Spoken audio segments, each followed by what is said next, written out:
race is over. Martin Truex Jr. wins. Finally, it's over, man. I've always wanted to win here.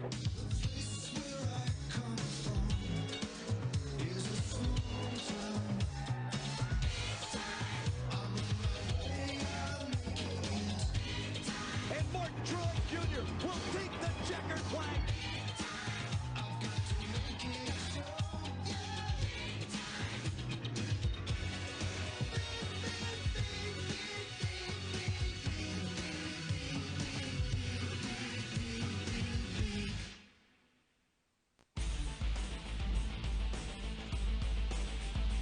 We hope you're ready for a big time. TNT Sports is live at the Kansas Speedway in Kansas City, Kansas for NASCAR Busch Series racing.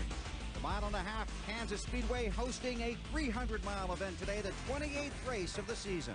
The first of 7 straight race weekends that will take this series to Homestead, Florida, and the crowning of a new series champion. Let's get you right down to the grid, and here's Dave Burns. With Martin Truex Jr., and he's currently the leader of the pack and gaining ground after a win 2 weeks ago in Dover. Martin, are you ready to further fuel this championship run here at Kansas? Well, I hope so. Car was awfully good yesterday in happy hour, so I'm real excited about the race. Best pro tracker Chevy. I think we can give it up front and stay there all day long. Just need to do our usual deal. We need to do what we do every week, and I'm sure Bono will take care of that. So real looking forward to the day. He starts this race inside row 3. To Matt Yoakum. Dave, the guy that Martin's chasing that championship battle with is Kyle Busch. He qualified 4th, but now he's going to lose some spots on the grid because of a leaking left front tire. The team had to change tires. But who was the guy that gave you a motivational speech a few moments ago about starting from the back, trying to get to the front? Yeah, Martin Truex told me that he could do it, so hopefully that the slow Chevrolet shot back on the side will do it this week. But we did it once before. We had to start in the back there at Kentucky in a backup car, no laps on the racetrack. So hopefully this week, having the laps on the racetrack and happy hour, I think we're pretty decent. So I'm just looking forward to the race. Hopefully we can keep our nose clean, obviously, and come up through there and hopefully challenge these guys by lap 200. He will try to become the 4th different NASCAR Busch Series winner here at Kansas, chasing a 7th win this year. To Marty Snyder. Matt, yesterday in qualifying, 24-year-old rookie Paul Menard scored his first ever pole. Can you make it a clean sweep this weekend, Paul, and get your first ever win today? Oh, we're going to try our hardest. You know, we learned a lot in happy hour. Tony Gibson and all the boys really worked their butts off and learned a lot. Learned a lot of pressures, some springs, some different chassis stuff, and we make it to the end. We're going to be up front. Kansas, one of his better racetracks, had his best ever truck series finish here last year. Dave? Casey Kane led 63 laps at Dover 2 weeks ago, but couldn't quite clinch the win. Case, you ready to get your first win of the 2004 season today? Yeah, I hope so. You know, the Great Clips car was really good yesterday in final practice, and we'll see what we got. It should, I think it'll be better on a longer run than a short run, so hopefully we'll get some long runs in today, and, you know, we'll be able to stay up front all day. He's had a good start to the weekend. He just missed his 3rd Busch Series pole in a row. He starts 2nd. Bill? Thanks, Dave. 4th trip to the Kansas Speedway for NASCAR. Today it's 43 cars, a 300-mile race for the stars of the Busch Series. Just a spectacular day here in Kansas City. Mostly sunny skies, temperature climbing into the low 70s. An outstanding crowd on hand. They've come to see the Busch Series today, and the stars of the Nextel Cup Series take the track tomorrow. Right now, back to pit road, and let's join the pre-race ceremonies here at Kansas. Ladies and gentlemen, at this time, will you please rise and remove your hats as the Kansas City, Kansas Firefighters Relief Association Honor Guard presents today's colors. Now, will you please welcome Kansas Speedway Minister Mark Joseph as he offers our invocation. Dear God, we praise you for this beautiful day. We ask protection upon the drivers, the crew, and the fans. We ask that you just bless this wonderful country we have. And in your precious name we pray, amen.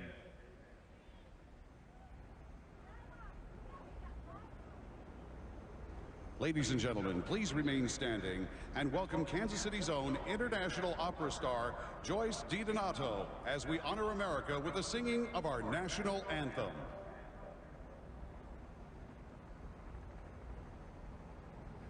Oh, say, can you see by the dawn's early light what so proudly we hailed at the twilight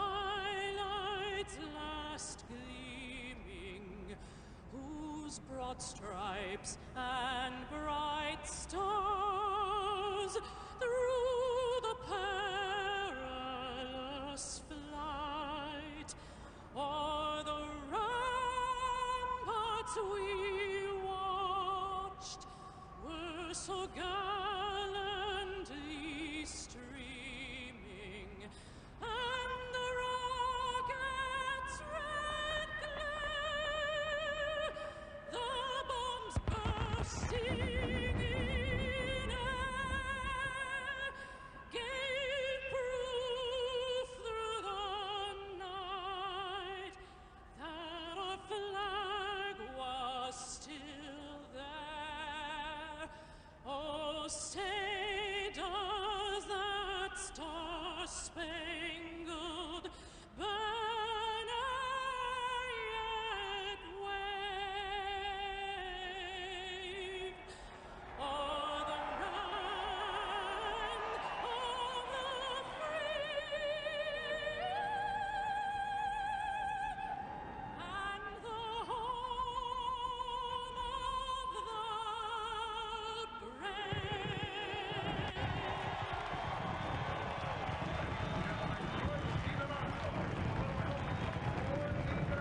After a week off, the stars of the NASCAR Busch Series anxious to take the green flag. The command from Kansas. Kansas is coming up next on TNT.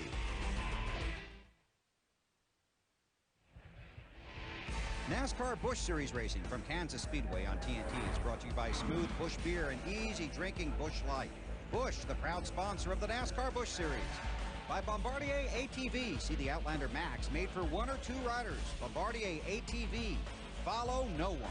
And by Capital One. What's in your wallet? Good crowd here at Kansas. And in the field, our own Wally Dallenbach. Breaks from the 20th starting spot. When Wally comes to the track, he brings his buddy Mr. Clean.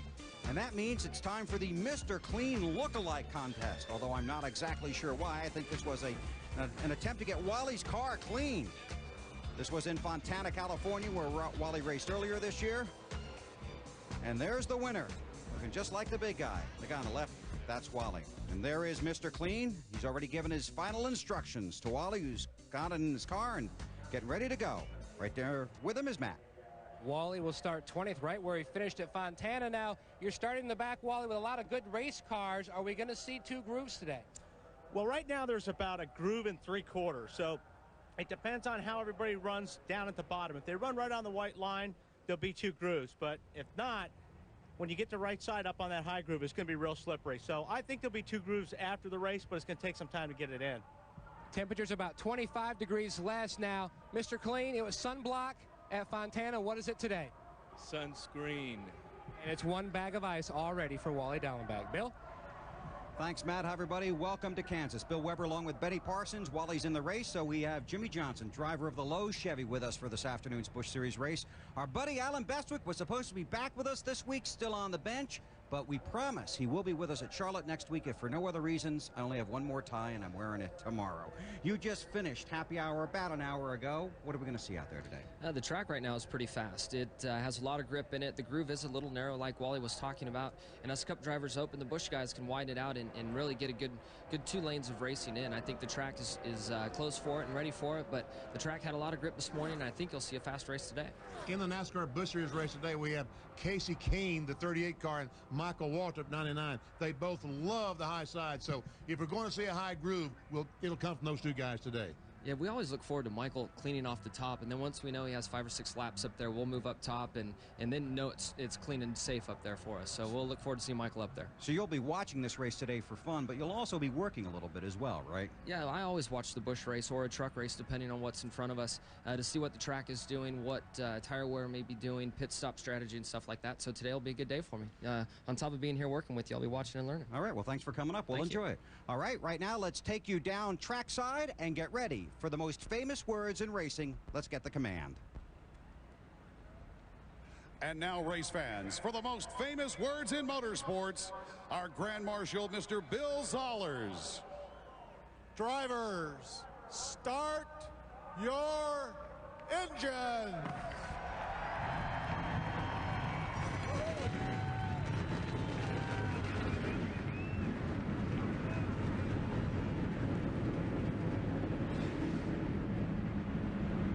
roar from pit road and the roar from the grandstands. 300 miles of NASCAR Busch Series racing coming up next, live on TNT. The final leg of the race for the Busch Series Championship begins here at Kansas Speedway this afternoon. 7 races remaining in the 2004 season. 43 cars, and of the top 30 cars, 24 drivers today are looking for their first win of the year, so you know they are hungry. Here is the Castrol starting grid from Kansas City. A couple of 24-year-olds on the front row. Paul Menard on the pole and Casey Kane outside of row 1. There's Robbie Gordon, the winner from Richmond, the Busch race there, and row 2 next to Kyle Busch, who will drop to the rear of the field. Martin Truex Jr. and Ron Hornaday in row 3. Ron Hornaday trying his best to find him a job for 2005. Blake Feast takes it over the 00 car. David Green's last win came in this track, in this race 1 year ago. In row 6, Tony Stewart, and I think BP is going to try and ring him up. Tony Stewart, Benny Parsons, you got me? Yeah, Benny, I got it. All right, Tony, they tell me in the garage here this morning that you're the fastest car out there. Can you get your first Busch Series victory today? We hope so. Tony Gordon, the company of the Bass Pro Stockholder, Tracker Boat. Really excited. This is the race that we got rained down at in Michigan. So trying to make up for it this weekend. And track that we seem to be going pretty good at so far this weekend. So hopefully we get the first one. All right, Tony, thanks. Good luck to you. Thanks, guys. Don't have too much fun yet. Do you want to tell us what he said there? Afraid I don't know. Obviously a small technical issue there with all the cars coming out on the track. There's actually been a small problem on pit road trying to get everybody out. In fact, the 39 car of Tina Gordon won't start. It's been pushed behind the wall with transmission trouble. A number of drivers were here, and you also saw the cars that were moving to the back. Cars still pulling off of pit road now. So we've got a little bit to talk about here. It's good. Yeah. I think what we had with Tony's car is we have a kill switch button on the steering wheels, right. And when our radio wires run too close to the ignition cutoff button, you get some interference, and it'll drive you crazy inside the car. So Tony's probably going to be hearing that throughout the day today. You know what we heard today, he's going to have that in his ears. Even when he's talking to his crew. Yeah, exactly. So they might talking to him. So they might have just got a heads up on that. Yeah, somebody's going to be aggravated today. Wow, and that crew actually had that car in the garage late this morning, getting it ready. Jimmy, that was awesome. What an analyst that was already. already. Do my job? Should I leave now? No, you can leave now. You've told us something fantastic already. I'm just disappointed you weren't in the Mr. Clean lookalike contest. Yeah, I mean, my hair's falling out slowly, but not that fast. I don't think I can qualify yet. Cars still grouping together on the racetrack. We can get some of the final stories from pit road. Let's start with Marty.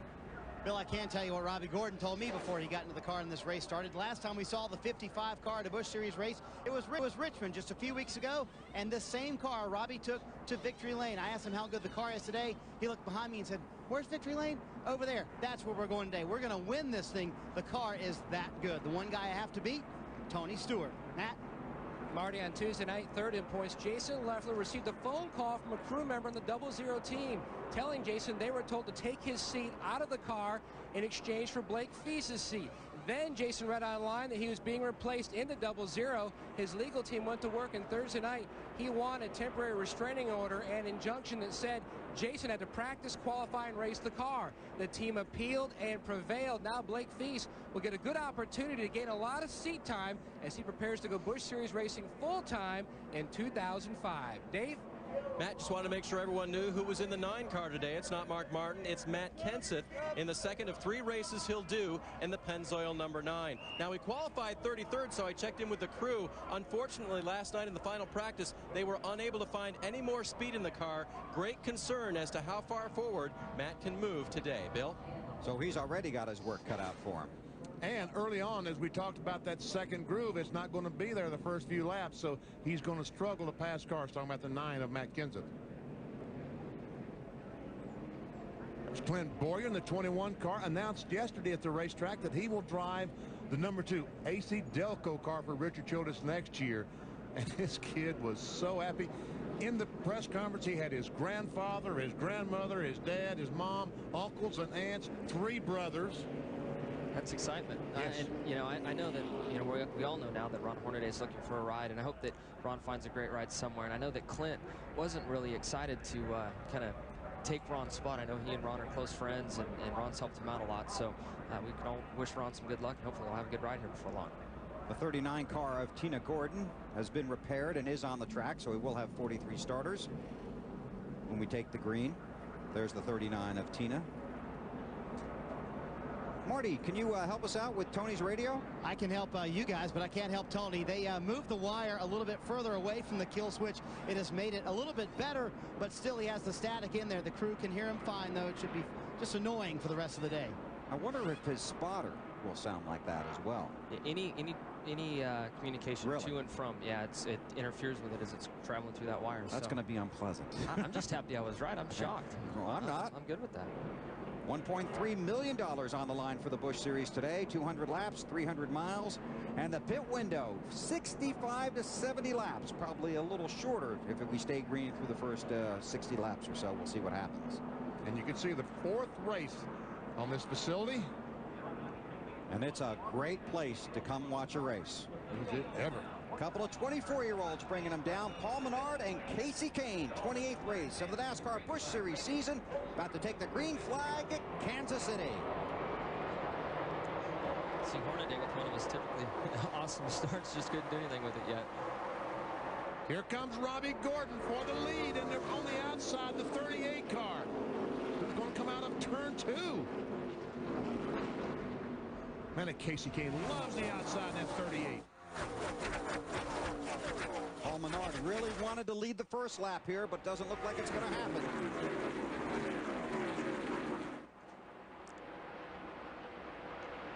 Boy, Paul's moved up there. Robbie Gordon leads lap 1. Here comes Hornaday behind the 8. Kane on the outside. Truex goes a second, and you're right. Casey Kane did. The outside did not work well for him on turn 4. Robbie pushes up. Truex looks underneath. Down the backstretch. Man, look at that 8 car go. If I was in the 8 car right now, you know, you're excited that you're going forward, but the car is almost too good too soon. And that may mean that over the long haul it's going to tighten up and not be what he needs at the end of a run. Robbie coming back on the inside. Gordon leads the lap. So Truex still hasn't led a lap, hasn't received 5 bonus points. Oh, look out! Look Trouble, out! there they go. The 2 and the 8. Hornaday, Truex into the wall, one of the championship contenders.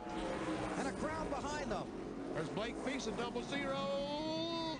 Just, I don't think he even touched the wall. Maybe kissed it. Yep, with the he right did rear. kiss it a little bit with the right rear. You're right. Caution is out.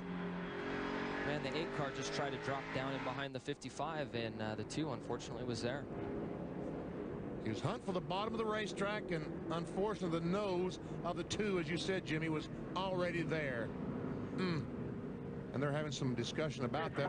Take care of the car. Truex Jr. in the 8 car came in as the championship leader. Significant damage to that machine. Until we see a replay, I still think that the 8 kind of tried to get inside of a hole that wasn't really there. That's what it looked like to me, Jimmy. And I wonder how in the world they're going to put fuel in this car. There's a lot of work on the left rear quarter area because that's where the fuel filler goes in, and there's that's mangled up. 2 mangled put gas in it right now. Truex, Hornaday on pit road. Go ahead, Jimmy. I was going to say they've got some major damage to cars, you know, limping sideways down the road. They're going to lose multiple laps trying to get this thing back in action. And at this point, the 5 just has to hit his marks and have a clean day, and they're going to make up a lot of points on this 8 team. All right, let's take a look at what happened. All right, Jimmy, here we go. Obviously, those guys are racing hard for the lead. Hornaday rolls in there trying to get there to the bottom, and man, that's a racing incident. Ron's trying to follow Robbie Gordon through, and the 8 wanted to close the door as fast as he could and pulled it down, and they unfortunately met there at the bottom. It's hard to place blame on anyone, solid blame on anyone. It was a little from each guy. But the 8 car is going to blame the 2, and the 2 is going to blame the 8. That's the way it goes. Absolutely. Now this angle, it looks like the 8 comes down across the 2, so wasn't a lot of room there either way. When you saw the 8 car coming down, though, that's why I said look out. You knew what was going to happen. Yeah, we could see it coming, and you know, early in the race like this, I know he wanted to lead that lap and get the 5 points, but unfortunately the aggression's taken him out. Let's ride with Martin Truex Jr. And keep in mind, everybody, this is only lap 3 of 200. Listen when he smacks that wall. Just listen to this. Inside. You heard inside, but it was after he'd already been driving, so that was tough. Already they said, let's go to the garage and start working on the car with all the equipment, trying to get this car back on the racetrack as quickly as they can. So the championship leader in trouble early in Kansas City. 4 laps in the board. Hornaday, Truex Jr. involved in the first caution on TNT. Kansas Speedway in Kansas City. For the NASCAR Busch Series 28th race of the season, under an early caution after contact between Martin Truex Jr. and Ron Hornaday, on board with Wally Dallenbach. Well, he sees the smoke up in front of him. Okay, let's see. Where they maybe they're going to be high. I think I'll go low. Good choice. Let's ask Wally what he thought of that.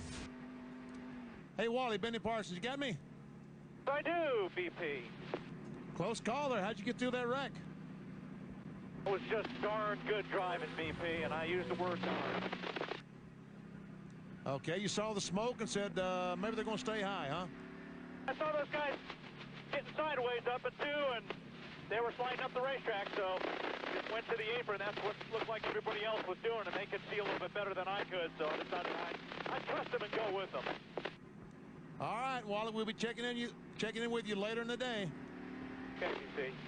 I missed the first part of that. What did he say? I think it was darn, wasn't it? Darn good driving? Yeah. Okay. Let's check on the 8-team, Marty. Bill, you can see the damage, obviously very heavy for Martin Truex Jr. 152 points he had, a lead over Kyle Busch coming into today. The impressive thing down here is the coordinated chaos, if you will. All DEI members are down here. Tony Eury Jr. down here. Slugger Labby down here. Tony Eury Sr. down here. Richie Gilmore. All the people from DEI are here helping him get back on the track. They have to change the entire rear end housing. The rear end clip is bent. It will not be a fun day, but they will get out and make laps. Back to green. Robbie Gordon takes the field to the green. Truex and Hornaday, the only 2 drivers that have been running at the end of all 27 races this season.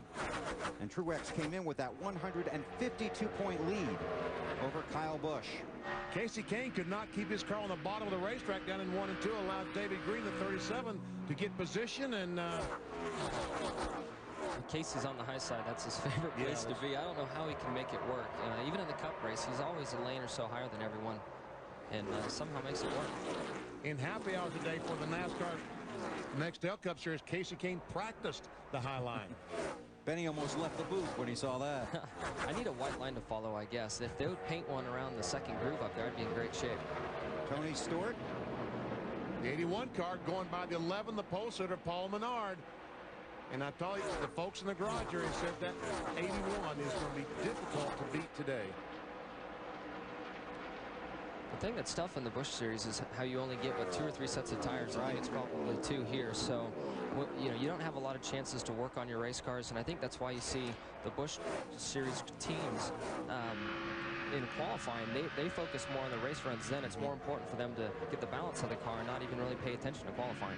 The tire rule here is 3 sets, and that's done to theoretically save these teams money, but certainly can have an impact on the outcome of the race, depending on how you manage your tires. Stewart moving forward. More on Tony from Marty.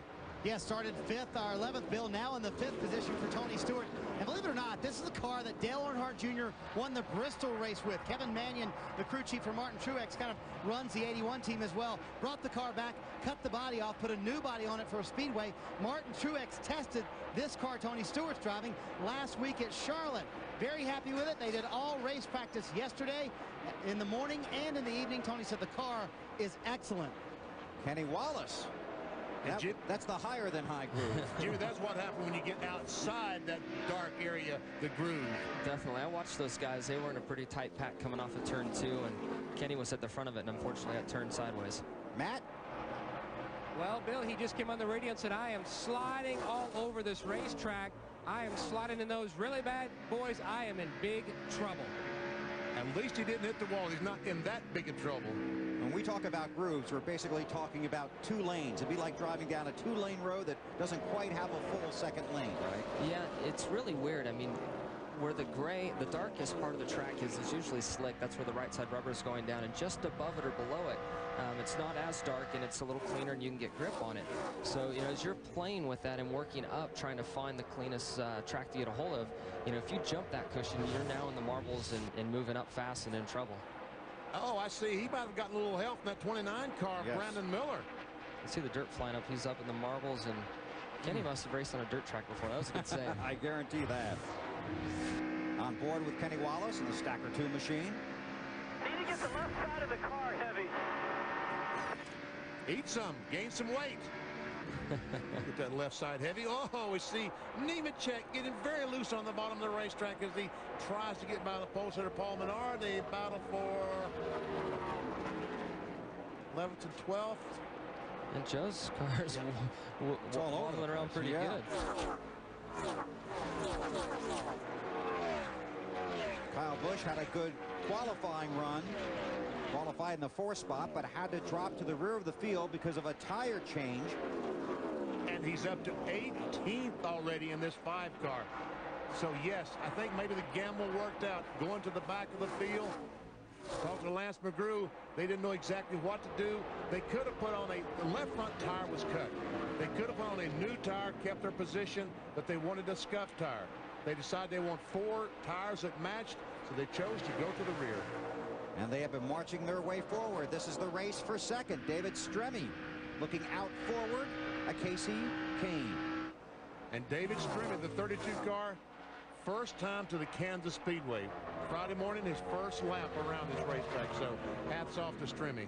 I really think a lot of David Stremme. Actually, he and I have something in common. We both came from the ASA ranks and had the same crew chief, Howie Leto, there in the ASA ranks. So we have something in common. And I know when I had moved on to the Busch Series already, Howard kept telling me, man, you got to watch out for this David Stremme. He's going to come through and do a good job. Started 9th today. Let's move forward to 3rd. Matt Kenseth in the 9. Goes in the 19th as he goes by Casey Mears in the 1. Martin Truex came into this race with a 152-point lead over Kyle Busch. And that lead is slowly diminishing down to 74, and the 8 is behind the wall. And as the 5, go ahead, sorry, DB. Bill, as the 5 car continues to go forward and pass cars, that number will get smaller and smaller, difference between 1st and 2nd. Those are the AC Delco points as they run standings. So Robbie Gordon continues to run out front. Casey Kane and David Stremme chasing. Green flags out. We'll be back to Kansas. 22 laps on the board at the Kansas Speedway in Kansas City, and Robbie Gordon continues to lead. Won the Busch race at Richmond a couple of weeks ago, and out front here in Kansas. And the lapping of cars has already begun. And that 55 car looks pretty good again today. It does. It looks like the 38 car of Casey Kane might be closing in just a little bit on Robbie. Also, I've been watching while we were away at commercial, and the 99 of Michael Waltrip has got the top working, and the 38 has moved up and is making it work, and I see the 55 moving up to try to defend, you know, what those guys are putting together up there. So the lane is moving up as we speak. There's Michael in the 99. And there he goes. Hey, you like to see that, don't you, Jimmy? Yes, I do. That's encouraging for the Cup race. It's Mike McLaughlin in the 25 car, the Marines machine. That's a battle, let's see, for the 7th position. It's there it goes. A lot easier in 3 and 4 to work the top. I'm surprised in 1 and 2 it's coming in this good. I see Michael jump the cushion there a little bit. Jump the cushion?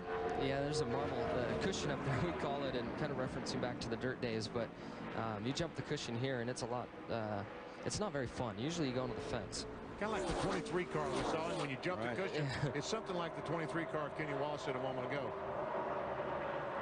If Michael can just get to his outside, he'll get the position on him. There he is.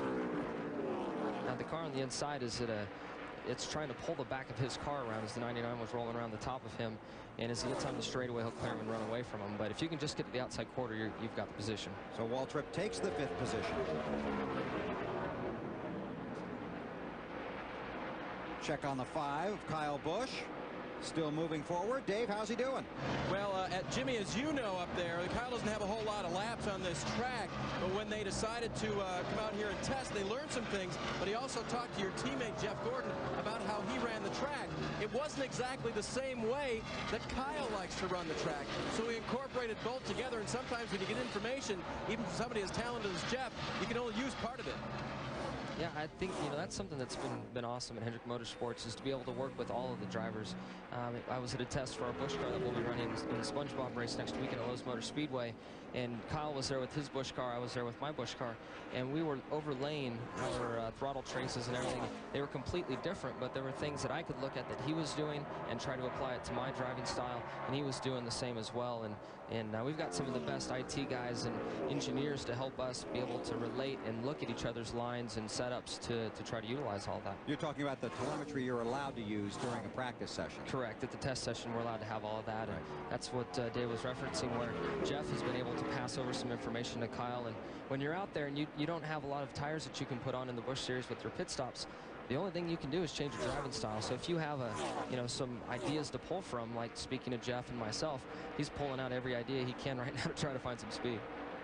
Greg Biffle in the 60 car, a different look this week, sponsored by CNN.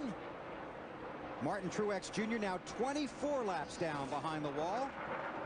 Puts Biffle into 6th position. By the way, Marty, how they doing? BP, they're doing really well, but as every lap passes, as Bill mentioned, the points just keep flowing away for Martin Truex Jr. At one count, my very unofficial count, had 28 people working on this car. The front end is now done. They have the new rear end housing and the trailing arms in now. They have to finish the work on the rear end, but they are rounding the corner, very close to having the 8 car back out on the track. But this will be a heavy, heavy hit in the championship standings for Martin Truex Jr. I talked to Kevin Mannion this morning. He said the 2 races that worry me, Kansas and next week at Charlotte. If we can just hold our own in those 2 races, because these are our weakest tracks, we will be okay. But obviously they will lose a lot of points here today.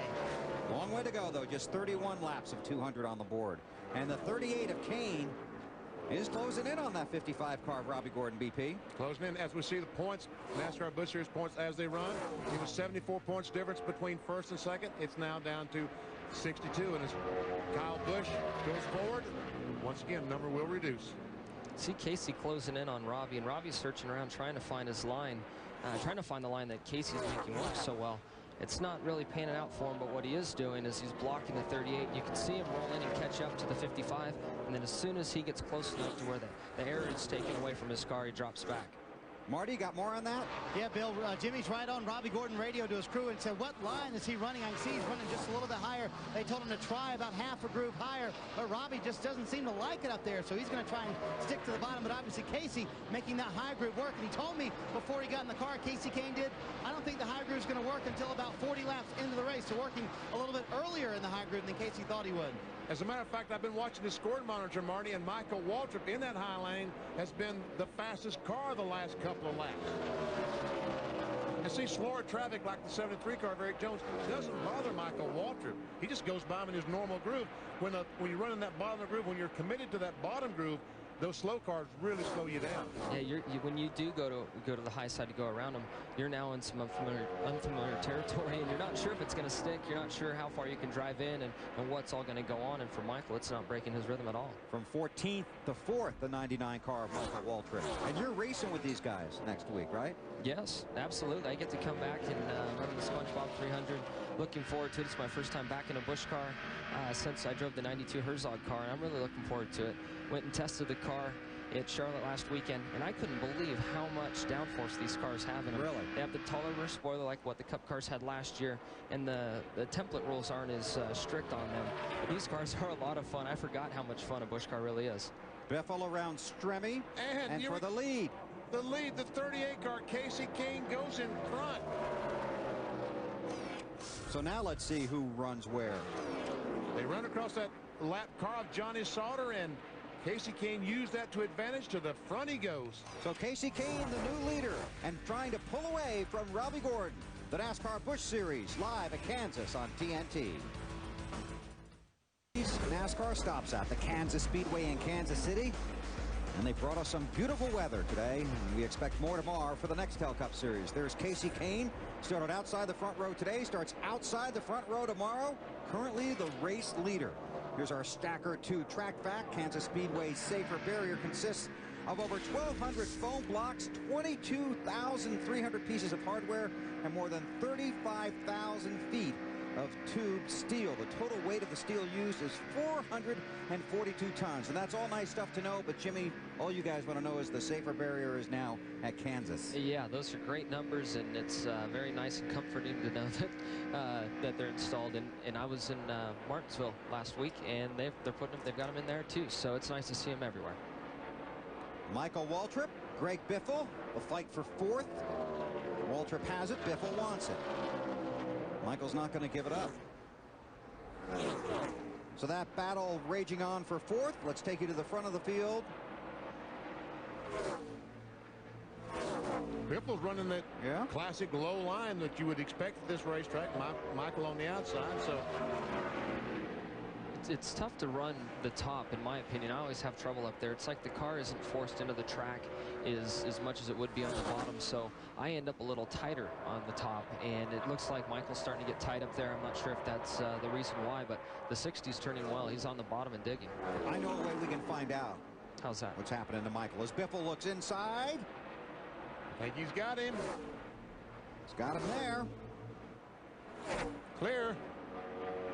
So Biffle past Waltrip. We'll find out how his car is running because we can go through the field. So let's start up front with Casey Kane. Marty Snyder leads off. Bill, lap 43 on the board, and the 38 out front. Casey just came on the radio, said, guys, the car is really, really good.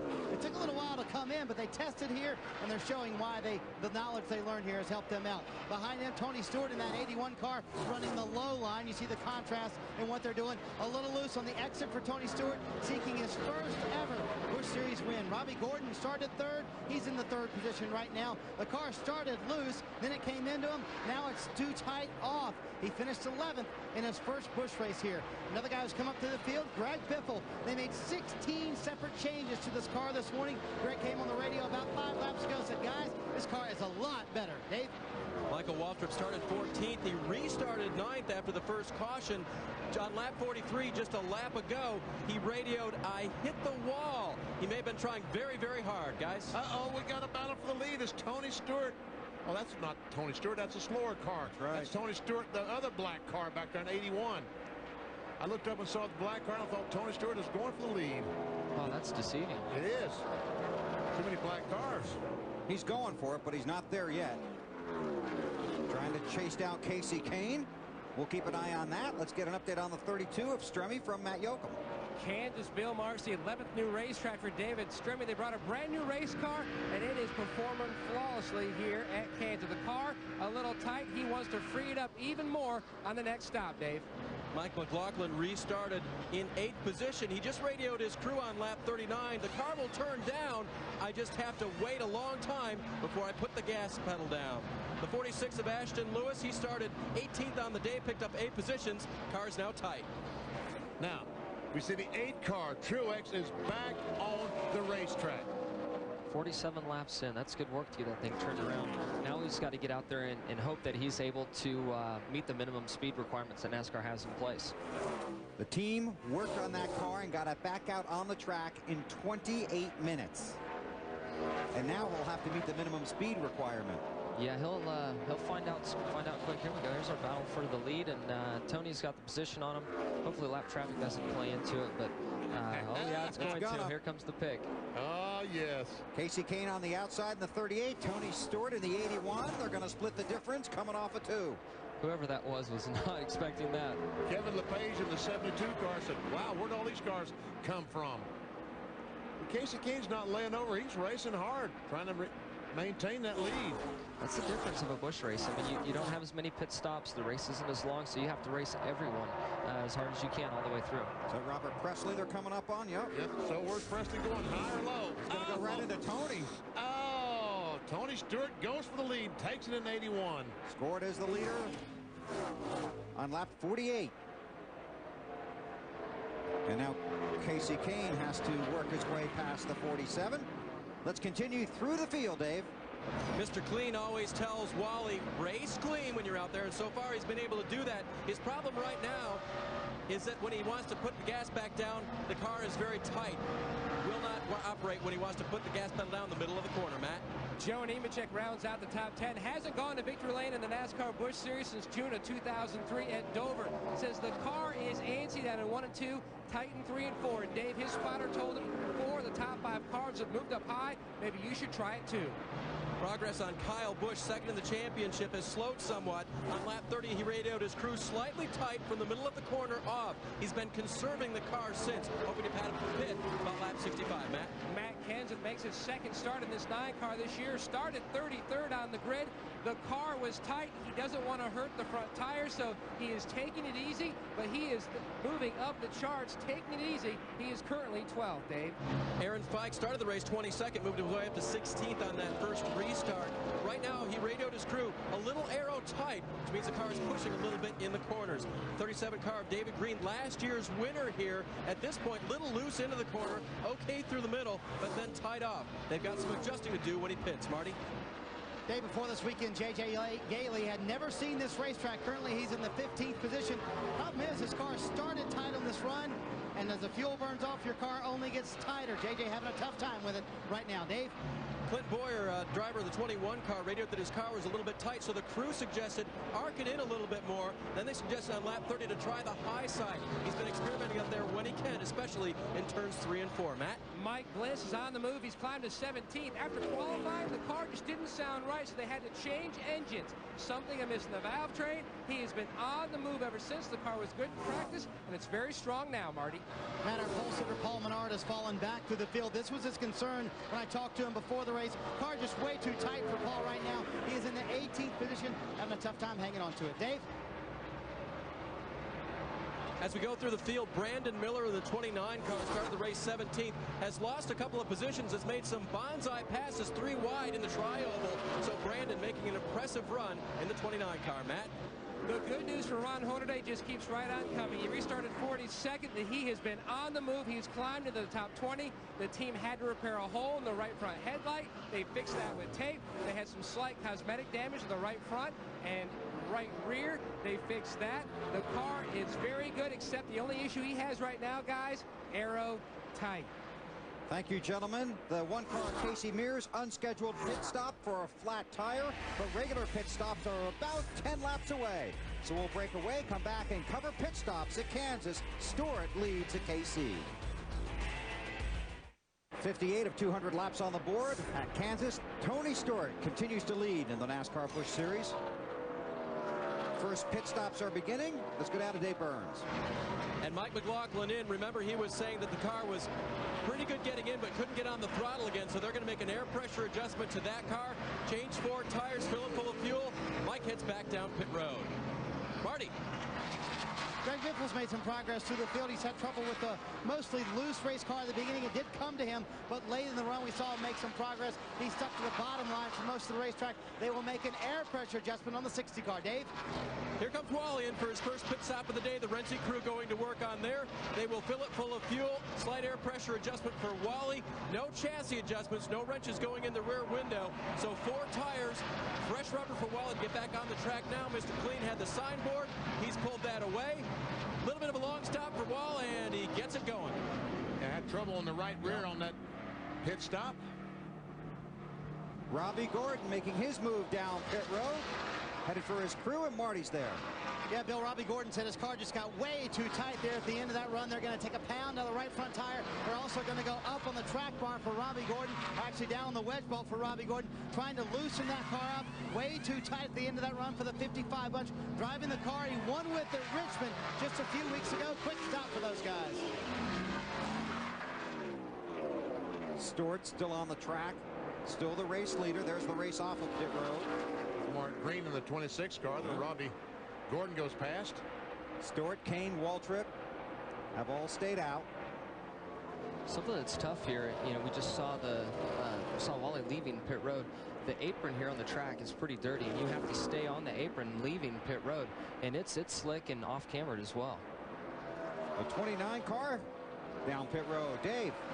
See what they'll do for young Brandon Miller, a Childress protege right now. They're going to go to, it looks like, wedge adjustment in the right rear. That's where the wrench is going. 4 tires for Brandon, then fighting a tight race car. Matt? And Matt Kenseth makes his way down the pit road with a 9 car. No chassis adjustment for Kenseth on this stop, a slight air pressure adjustment. His car was tight over the course of that run today. David Green's car was a little bit loose in, a little bit okay in the middle. A little okay, that's right. And tied off. They're going to make a chassis adjustment on the right rear there. Fuel going in now. 4 tires top for these guys. Same car as last year, except last year it was a Pontiac. This Monte Carlo running great for David today. Marty? Dave, Casey Kane wanted some fairly major changes to the 38 car. Paul Andrews said, let's not do it right now. He wanted to take a spring rubber out. Instead, when they do the car fairly tight for Casey, they decided to take a pound out of both left side tires, trying to loosen that car up just a little bit longer on the left rear tire for the 38 bunch. Looked like they made a track bar adjustment on that car as well, Marty.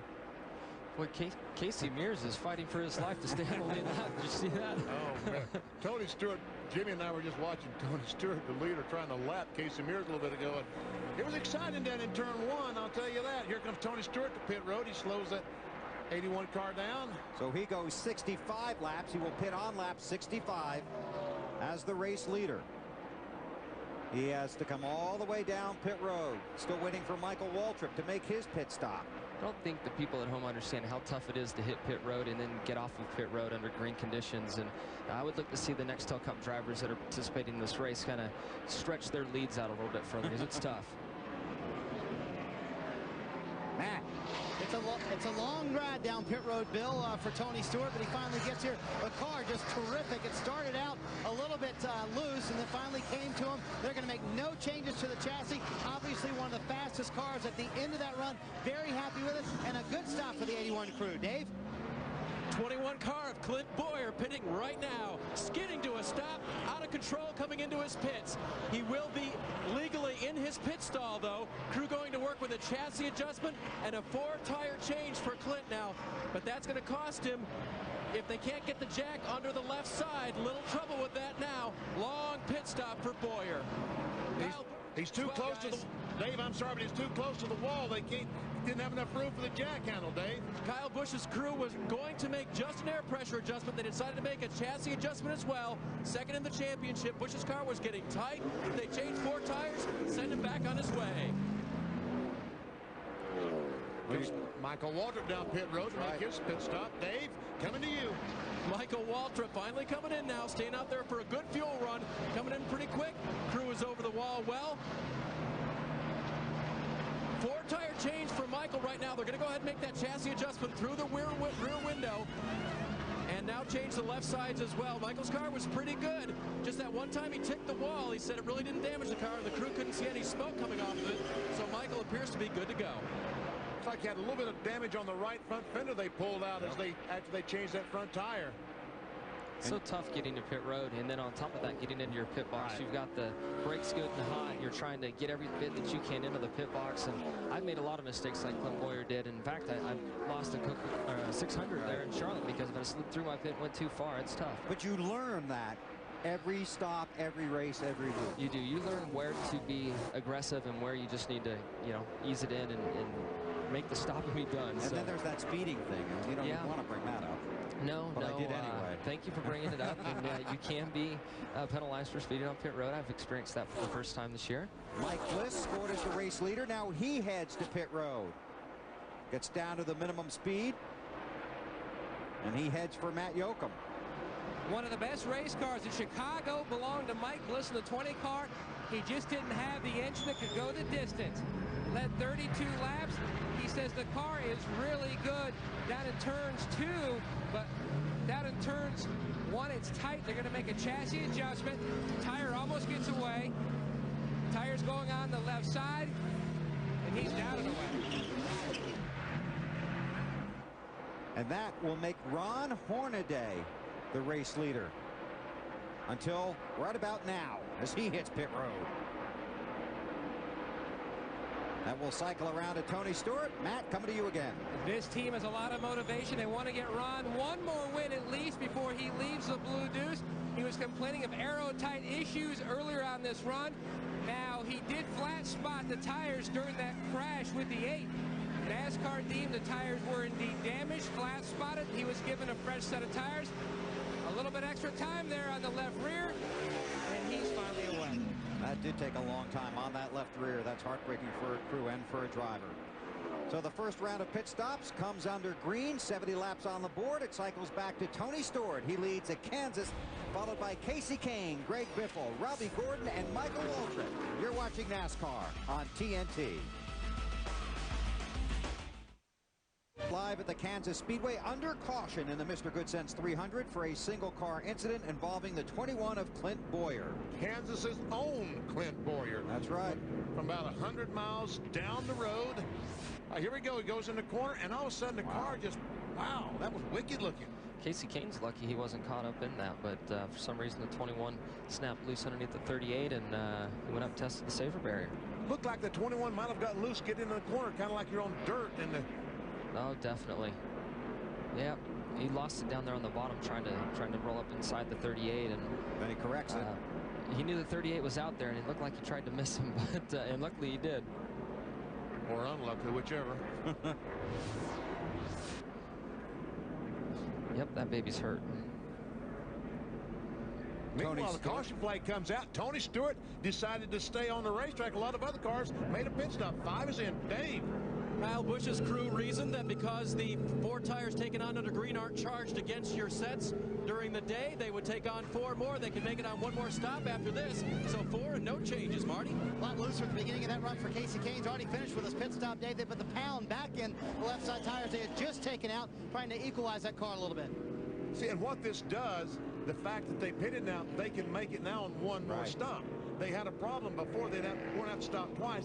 Now they can do it once. Tony Stewart stayed out because he only has to stop 1 more time as well. Basically 125 laps to go. You can split that in half if you stop now. Make 1 more stop, as BP talked about. Under caution at Kansas, Tony Stewart is your race leader.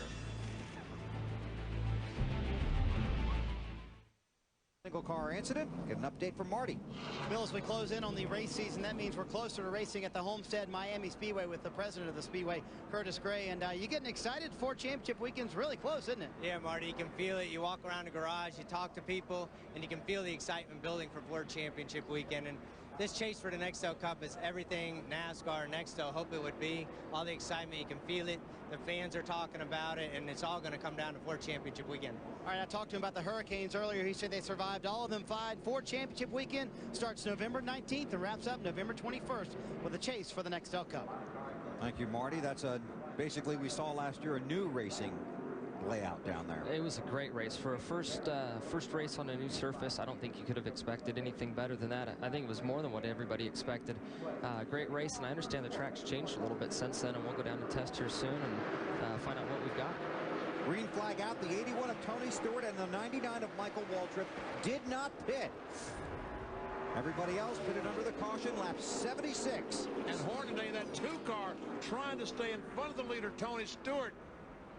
Racing him really hard, could not quite make it. Really hard. But with the lucky dog rule, all that the 2 has to do is just stay there behind the 81 if you can. And, you know, obviously they just took the restart, so there isn't going to be anybody else getting lapped right away. So Hornaday just hangs in there and hopes that a caution comes out, and he'll be the recipient of the lucky dog. They're trying to wreck back there. I know the camera hasn't panned back there, but they were trying to.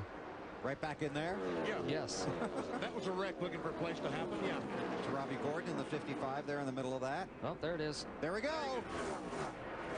Tim Feeder with a 12 car, and the 5. Kyle Busch is involved. And this is why it's so big that team got the 8 car back out on the track. The 43 is involved. It's Aaron Fike in 43. A lot of damage to that car. Man, he hit something hard. What's that phrase? car, Drama? Brent Sherman. Yep. Here's drama. You saw the 5 car drive through the screen. So now the 2 championship leaders have both been involved in wrecks. Martin Truex Jr. on lap 3. And now with 81 laps on the board, Kyle Busch. And that car has significant damage. The key, I think, is if the radiator... Look at the toe. The hood is beat up pretty good, guys. We got clearance issues on both fronts. The nose is pretty flat. How's your water pressure right there?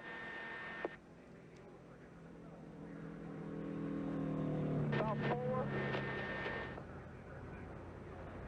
Kyle Busch heads to pit road from the chopper, BP. And the key is the radiator broken in the 5 car. There we see Tim Fido in the 12 tries to stay off that white car. He turns the car down the hill. When he does, he spins, and Aaron Fike ran plowed in the back of the 58 of Brent Sherman, and these cars are still flying through the wreck. You see those cars flying through the wreck?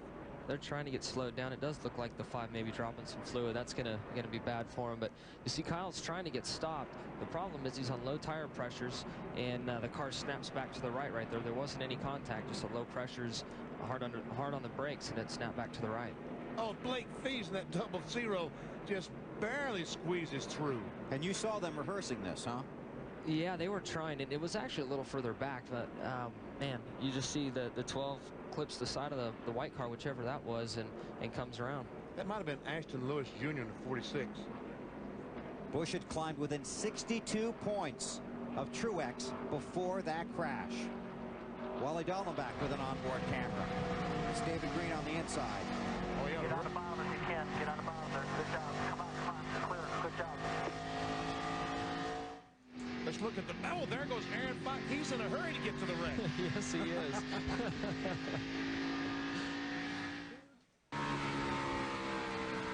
This is Martin. I'm sorry. Spin in front of you. Back it down. Down. The car's up against the wall. Inside.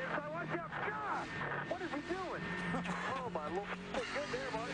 Nice job, buddy. That's Martin Double-0 about killed you, but you're all right. As a driver, that screaming is not a good thing. Burns. Right before you heard the radio transmissions from Kyle's crew, they verified what Benny said. They said the radiator is the key. When they got to pit road, they knew that it was destroyed, so they brought it back here. They'll go to work replacing it and the front end to get this championship contender back out. Bill? You could see a few of the guys that from the 48 team, from my team, and they're trying to help the 5 get this thing put back together. This is a shame. They were drooling in an opportunity to catch the 8 today, and it's not going to work out. So the 2 championship leaders involved in separate incidents. And they work on the car of Kyle Busch. Tony Stewart leads. Tonight should be a good one. A little contact sport going on here at the Kansas Speedway today. Kyle Busch, Tim Fidoa, Aaron Fike, Brent Sherman, and Eric Jones involved. And watch this. Keep your eyes open for the 00 car. The white car. At the very back of the screen. You haven't seen him yet. There he goes, like a speeding bullet, right through the wreck. He knew where he wanted to go. That's Blake Feast. Dave? When they fix these cars on downforce type speedways like this, where the speeds are very high, they have to replace that entire front nose. And they usually assemble a system like this that goes on the front, replacing the other one. The new radiator will go in this piece. The whole piece will be clamped first to the frame and then welded at several points to make sure that it stays on. They will either pop, rivet, or screw the fender parts on to try to make it as aerodynamic as possible. But remember, they have to get this body work on because downforce is so important on the front of these cars at these mile-and-a-half speedways. So a lot of work to do for the 5 crew. The 8 teams already been through it. Both the championship leaders involved in wrecks at Kansas. This was a close call for a number of guys and a hard hit for others. Tony Stewart leads. Cleanup continues. We're under caution. Back here at the Kansas Speedway under caution after a multi-car wreck. Now, let's take you back earlier in the day. This is lap 3. 8 is championship leader Martin Truex Jr. Contact with the 2 of Ron Hornaday. Truex hard into the wall. Spent 29 minutes behind the wall on pit road, back in the garage. His team, with help from the Budweiser crew, several guys from DEI, making repairs to that car to get it back out on the track. Then, on lap 81, the 5 car of Kyle Busch involved in a multi-car crash. And a number of guys from Hendrick Motorsports going to work on that car. He is still behind the wall. So the 2 championship leaders behind the wall. Truex came in with a 152-point lead. We'll see what happens now. Let's see if we can talk to this guy, BP. Hey, Wally, BP, you got me? I do. You're right behind another wreck, and you missed another one. Yeah, this one was a little bit hairier. I was a little bit closer to that one, so got my attention. That on the apron, you made a left turn, got on the apron, looked like a pretty good job to me. Brent is your friend today. See you running in 12th spot. How's the car? Pretty good. The track is, there's a lot of grip in 1 and 2. 3 and 4 is just like Michigan, how Michigan gets more towards the end of the race. It's very slippery up there. Car's real tight over there, but it looks like there's a lot of cars that are having trouble getting on the gas and just sliding up the racetrack. Hey, Wally, we need to sell something. How about taking us to break, okay? Stay tuned for more exciting Busch racing from Kansas right here on TNT. Next car, he's in 4th position. And I talked to Matt yesterday, and he wasn't really happy with the way the car was driving for qualifying, and was even a little bit worried for the race. And I think we talked about that earlier today, and he's really stepped it up today in the race. Matt Yoakum, how about Matt Kenseth? He started today 33rd, having a great run. Now they took a gas-only strategy on that last stop. Matt feels like the car is really good on long runs. Now the problem they have is they're hoping that they don't get the short runs, because there are a lot of other guys who he feels are better on that shorter run. But right now they are on old tires. That's Casey Kane. Casey Kane in the wall off turn 2. Has made some contact. Is very, very slow. Started on the outside of the front row, looking to see if he can get inside to get to pit road. Getting help from his spotter. Gets down on the apron and will head for the pits. And we see heavy damage to the car. He got a close shave on that one. All 4 tires are up, so looks like he may have jumped the cushion. Yeah, that's exactly what happened. You're on the edge up there where the dirty racetrack is at, and the right front just got out on it, and then once it got out on it, he fed the wheel to it, and it snapped loose and smacked the wall. Marty! Yeah, Bill, he said, sorry, guys. He said the car just would not go anywhere. He said I would turn and just slid the nose. Been having that problem for the last couple laps, but obviously a lot of times when restarts, the track is slicker. There's more debris on the racetrack. They're going to try to bang out some of the damage and change all 4 tires for the 38 bunch. They had just gotten the chassis to where Casey was really, really confident in it, and now this.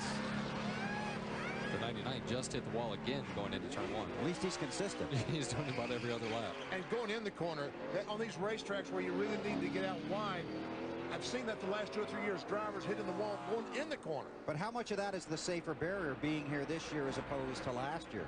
Jimmy, it has taken some of the groove away, hasn't it? It has, but I mean, your eyes tell you that the wall's out there, so you gotta stay away from it. Last lap is what you're saying, right? Yes. So Kane heads back out. You know, I was thinking about this when we were at break, too. You know, you've got both the championship leaders that have had problems, and you'd naturally think about 3rd place and who that driver would be getting closer. But now with Jason Leffler not in the double zero, he's not collecting any points. It's not going to be a big shakeup in the points either way. I mean, 4th will now get closer, but that's really not going to play a big part in anything. Dave Burns, the work continues on the 5.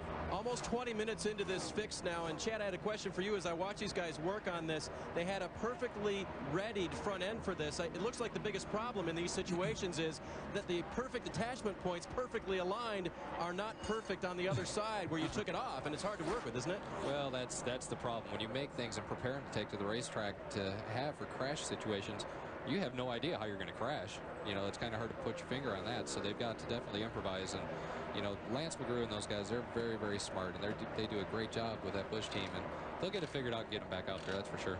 David Green off the pace. The defending race winner. Slow. He looked like he was wanting to go down pit road, but was carrying just a little bit too much speed.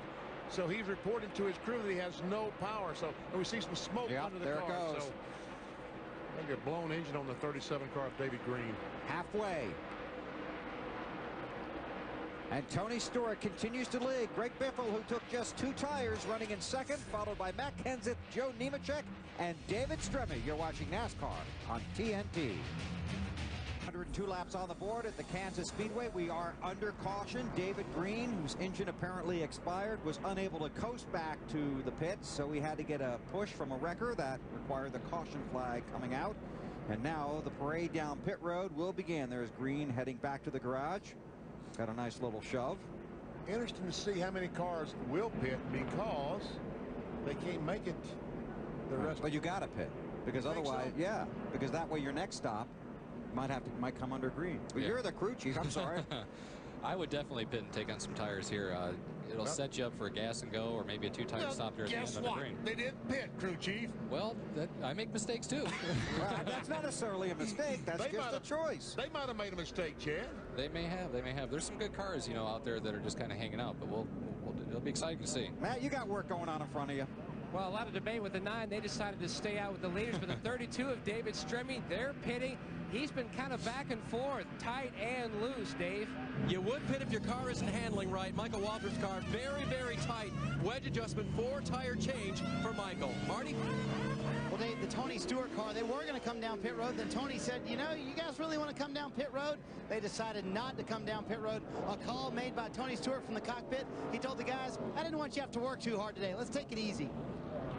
Well, they've made one pit stop so far, so that's not a real tough day. So when you're running next week, you guys are going to have to make these decisions. You're going to have to make them in the car, Jimmy, right? Yeah, absolutely. Sure. No, like you mentioned, next week we're going to come back and run in a bush race. Right. It's going to be the SpongeBob SquarePants 300. We're promoting the movie that's going to be coming out November 19th. And it's going to be fun. Chad's going to come back with us and crew chief the car for the bush race. Right. And I'm going to be in the car wheeling it. It's going to be fun. I thought that was a TV show. It's a movie? It's now they have a movie that's coming out. We're going to be promoting it. We have die-cast cars that you can buy at any Lowe's store. There's going to be a lot of great things to go along with it. Being the fact that it's a cartoon at the racetrack, there's going to be a broadcast for kids to listen to, and my youngest brother Jesse is going to be commentating during that. So there's a lot of neat things to really hit the families, the young kids, because of the SpongeBob Association. Well, I know you got to go, Jimmy, because you have stuff to go do, but we appreciate you spending the first half of the race with us and getting Chad to come up for the second half. And good luck tomorrow and next week. You got it, guys. Thank you very much. We're going to have a great day tomorrow, and enjoy being up here. And I know Chad will help your ratings go up when I leave, so enjoy it. Jimmy Johnson, driver of the Lowe's Chevy. They're about to push the 5 car of Kyle Busch back out on the pit road, send it back out on the track. Under caution at Kansas. We'll be right back on TNT. Championship contender Kyle Busch has returned to the racetrack, although we will have to start at the tail end of the longest line for speeding exiting pit road. We're coming to the green this time. The 81 of Tony Stewart, Greg Biffle, and the 60, the 9 of Matt Kenseth, the 2 of Ron Hornaday, and the 55 of Robbie Gordon did not pit. Michael Waltrip 6th on the track. And the 99 car took 4 tires. Here we go. Watch out. And Robbie Gordon, the 55 in 5th spot, did not get a good start at all, but Michael Waltrip could not take advantage because, and we see a car slow. Matt Kenseth, the 9 car, can't get going. And the guys behind him are coming hard. Robbie Gordon in the 55. I think that 99 car is going to be the car to watch. He's the first car on 4 tires, and tires definitely make a difference here with where the surface is. That's the voice of Chad Knaus, crew chief for Jimmy Johnson. In the NASCAR Nextel Cup Series. David Stremme in the 32 with Michael Waltrip all over him. Kenseth in the 9.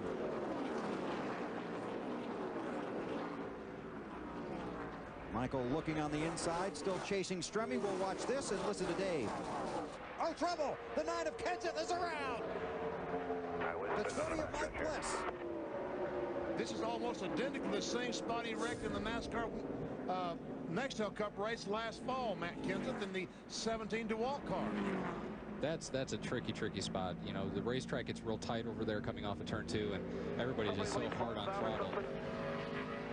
And Mike Bliss, the 20 car, had no place to go. I think he ran into the 9. Kenseth was running 6th. Take a look at what happened. Bliss was running 10th. Kenseth on the outside. He starts by Michael Waltrip, but all of a sudden, the same thing as the 38 just a moment ago. He, as Jimmy says, jumped the cushion. And there is definitely a cushion here. You know, the rubber definitely starts to build up above the black that you see on the racetrack. And it's just like hitting gravel. It's treacherous. And that's rubber from the tires that is worn off and basically comes to rest, almost like on the shoulder of the road. Absolutely. A look from upstairs. Never see Kenseth, and we see easily that he's above the, and never see the 20 car with no place to go. Literally. Yeah. The 99 definitely moved up the racetrack just a little bit. May have forced Matt up here just a pinch. Doesn't take much.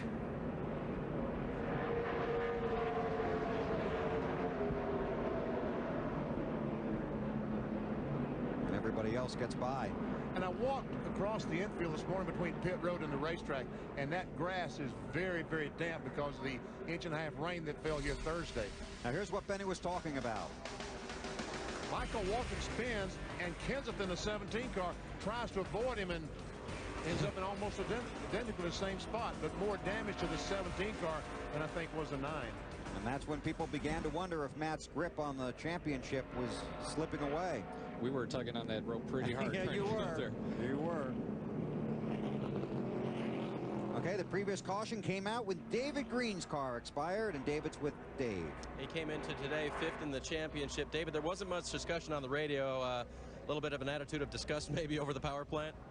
Yeah, she blew up. You know, far cry from last year here at Kansas. But we just had more than our share of problems this year, and it's just not fair sometimes. These guys work awful hard on my Timberwolf team, and it's not over yet, but this is a huge setback, you know, in staying in the top 5. But you know, we got some big plans for next year, and we got some great sponsors we're entertaining. Hopefully, come on board to replace Timberwolves, which has been a great sponsor. And before I forget it, I have to say hi to Joe Poperino with the United States Postal Service. He lost his father here a couple of days ago, and I want to tell Joe we're thinking about him and his family. And but you know, my Timberwolf team again has done a great job. And man, it's awful hard and disgusting and aggravating, you know, to see all that hard work go out the window. And but we'll bounce back and go to Charlotte next week and see if we can keep it together for, you know, underneath the hood there for 200 laps. So, anyway, that's racing, I guess. It's tough, but say hi to everyone, and thanks for all their support. Last year's winner here at Kansas out early today, guys. Thank you, Dave and David. Under caution here at the Kansas Speedway in the Mr. Goodcents 300. On board with Wally Dollaback. Everybody hang on. Wally's at the wheel. He dodged another one. Tony Stewart, Greg Biffle, Ron Hornaday, Robbie Gordon, and Michael Waltrip, your top 5. 11 laps on the board at Kansas to Dave. With Matt Kenseth now, and Matt, you guys did so much work to recover from that 33rd place starting spot. The car seemed all right, and then what happened? Yeah, I'm kind of ill. I mean, we made our way back up through there, and I feel bad for the Pennzoil guys because we had a uphill battle and got in position. But I don't know. Casey Kane, something happened on the restart before that, and he must have got into the wall and just you know, he just didn't. It started from him not showing any respect to leaders. You know, he got the restart, and he was in the bottom and ran me all the way up into marbles when I was running 3rd, and that was the start of us, and that got us way toward the back. And then Casey got up high, slipped, and hit the wall, and I was racing alongside 2 cars. I didn't know where they were, and they pushed me wide off into marbles too, and didn't leave me any room. And I just there's 2 lanes, but there's not 3, and just kept getting pushed up there out of the way. Matt's only other start here, guys, was a 4th in 01. Today, not as good. Marty? Dave, lap 112 on the board. Tony Stewart still riding around under caution in the lead. Pete Rondeau, you've only stopped 1 time today. When are you going to stop again? We'll stop. I'll be like 135, 136, just enough to get us to the end. And the car has been very good for Tony. A little tighter on this set of tires? Yeah, well, a little tighter than what we started, but I think it's just the track basically tightening up. We'll do a final adjustment on this last stop. And the logic for not stopping this last time, they couldn't make it on one more stop anyway, so they're going to wait until about lap 135 before they stop again. So Tony Stewart happy, Matt Kenseth not happy. Still working caution in the Mr. Goodcents 300 at the Kansas Speedway. Championship series are gone without a trace. Martin Truex Jr. crashed on lap 3. His team worked 29 minutes to get him back out. Kyle Busch, 2nd in the championship standings, 152 back when the day began. Crashed on lap 81. And Jason Leffler didn't even get to start the race because he got canned this week. And David Green, who won here a year ago, just fell out with an engine failure.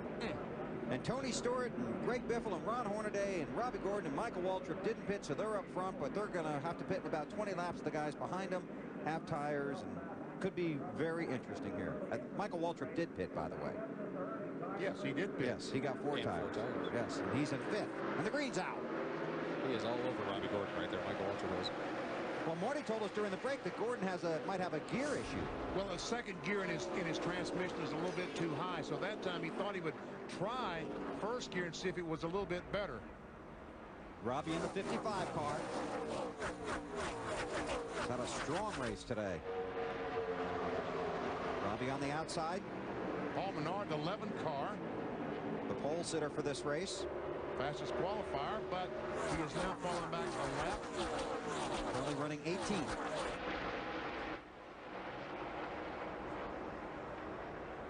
So Michael Waltrip with his 4 fresh tires can't make much progress because he can't get through the slower traffic. Looks like Paul Menard's turned it up just a little bit right here. He might be trying to get back up there in the lead lap. He's right there with Robbie Gordon. That's right.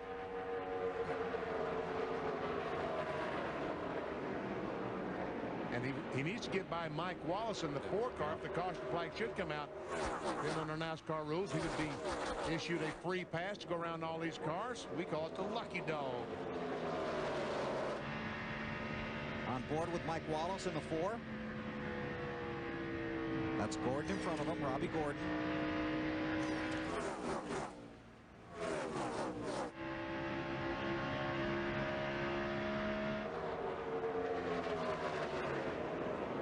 You guys got a real nice view from up here, I'll tell you that. We do, don't we? Don't you wish you could see all this during the race? Make it a lot easier to call. That's why you guys seem so smart on TV, because you can see everything. Did he just call us smart? No, I think he was confusing us with someone else. There's Michael.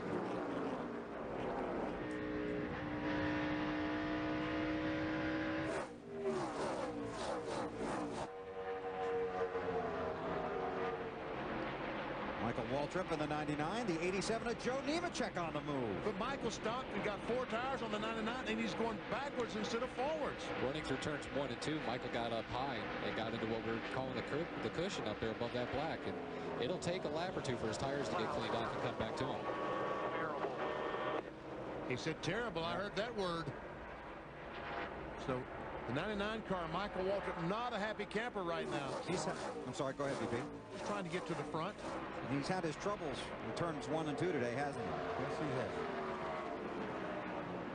And here's a breaking story. At least he would say it is. Wally Dallenbach Well, up to 9th. 9th spot. Yep. I'm surprised he's not commenting from inside the car. Oh, he can do that.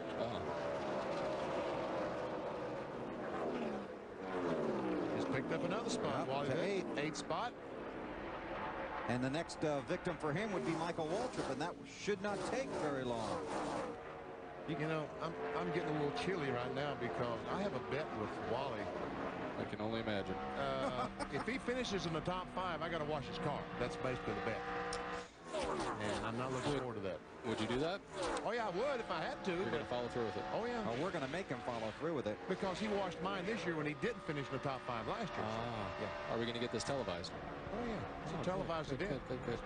Bring the crew. Dallenbach in the Mr. Clean machine looking. I'm not going to try and go between those guys. No, he's going to try and follow the 23 out to the inside of Michael Waltrip. Man, that 99 car. Oh, Kenny Wallace. Baby. Got a little loose there, maybe? You get down on the inside right there with 2 cars around you, and you lose all the air off your car. It takes all the grip away, especially on these flat tracks. And there's Kenny saying, Wally, why did you pull up so close behind me and take that air off the rear spoiler? And Wally says, because I'm a lot faster than you are. That's why. An update on Wally from David.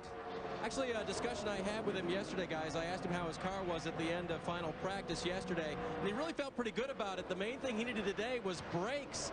Brakes in terms of good brakes, good luck. And he's really gotten him today in terms of other guys falling out. That's helped him maintain, as well as a good race car, his spot in the top 10. That's the battle for 7th. Kenny Wallace, by the way, was running 20th a lap down. Wally to the inside, Michael to the high side. Down the backstretch. 55's moved up into the 2nd groove and actually is starting to make it work. He's almost catching the leader just a little bit. Wally told us this morning in our meeting, our production meeting, that he felt like his car would race well, and looks like that he was correct. It is racing well. You know, those guys that didn't stop, they're about, I'd say Tony Stewart's no more than maybe 10 laps away from having to pit and may have to do it under green. 125 laps on the board. We'll step aside right now and come back for pit stops. Tony Stewart leads, followed by Greg Biffle, Ron Hornaday, Robbie Gordon, and Ashton Lewis Jr. TNT Sports on the scene at the Kansas Speedway for NASCAR Busch Series Racing, 28th race of the year. 7 to go for these guys in the championship chase. Tony Stewart continues to lead, but he is about 5 laps or so away from having to pit under green. He last pitted on lap 65. There's the battle for 2nd. And Ron Hornaday in that 2 car, the last month or so, he has been much better than the beginning of the year. Talked to he and Butch Hilton, the crew chief, yesterday, and they're very happy with their race cars right now and feel like that they are a contender for some victories. For Ron, it might be a little bit too soon, too late, because he's going to lose his ride at the end of the year. Yeah, I just heard that. Marty? BP, just real quick talking about Greg Biffle in the 60 light blue car you see up there in front of Hornaday. They can go further than most of the other cars. They can go to lap 150 or so before they have to stop for fuel. Tony Stewart in front of him, the leader, has to pit in about 4 laps, as Bill said. Matt? It's taken Ron Hornaday nearly half the race, but he's back in contention. Now, the problem for Hornaday, his window opens up in 2 laps. He can go anywhere from lap 133 to 155, but he will have to take on 4 tires, while a driver like Joe Nemechek's riding back there with 4 good tires. He only has to do a gas and go. How much gas does he have to put in, Matt? Will one can do it? They're looking at that right now. Gary Putnam is cracking the numbers, and they'll see if it's 1 or maybe 1.5. See if they can do 1 can. You're talking about 8-9 seconds, and that's a decent strategy. Absolutely. If it's more than 1 can, I think these guys would be wise to go ahead and take 2 tires, under the screen flex style. Check this white car out that just went by. Ashton Lewis is currently running in the, 5th position? Attaboy, Ashton. Saw him this week in lunch. They're closing the doors on this shop at the end of the year. That's too bad, because that's a family-run race team. His father's involved, his brother's involved, and, I know it's a pretty tight organization. I hate to see that happen to those guys. Dave. Well, talking to Ashton this morning, he said, the future is just not our type of team, that family-run organization in the Busch Series. And plus, it could be better for my career if I find something else in the way of driving. But you know what? He's going to have a future in this sport either way. With an engineering degree from Old Dominion, Ashton will be involved in motorsports, even if it's not driving after this. Just talk to Charlie, his brother, about their strategy for the end of the race. They can make it to lap 175 on fuel, but he's thinking about pitting earlier to short pit when they hit their fuel window coming up soon. Speaking of Ashton being an engineer, he was actually an engineer for the 24 car back when I worked there back in the late 90s. Was he really? Yes, he was. Yes, he was. Huh. So did you teach him anything, or did he teach you something?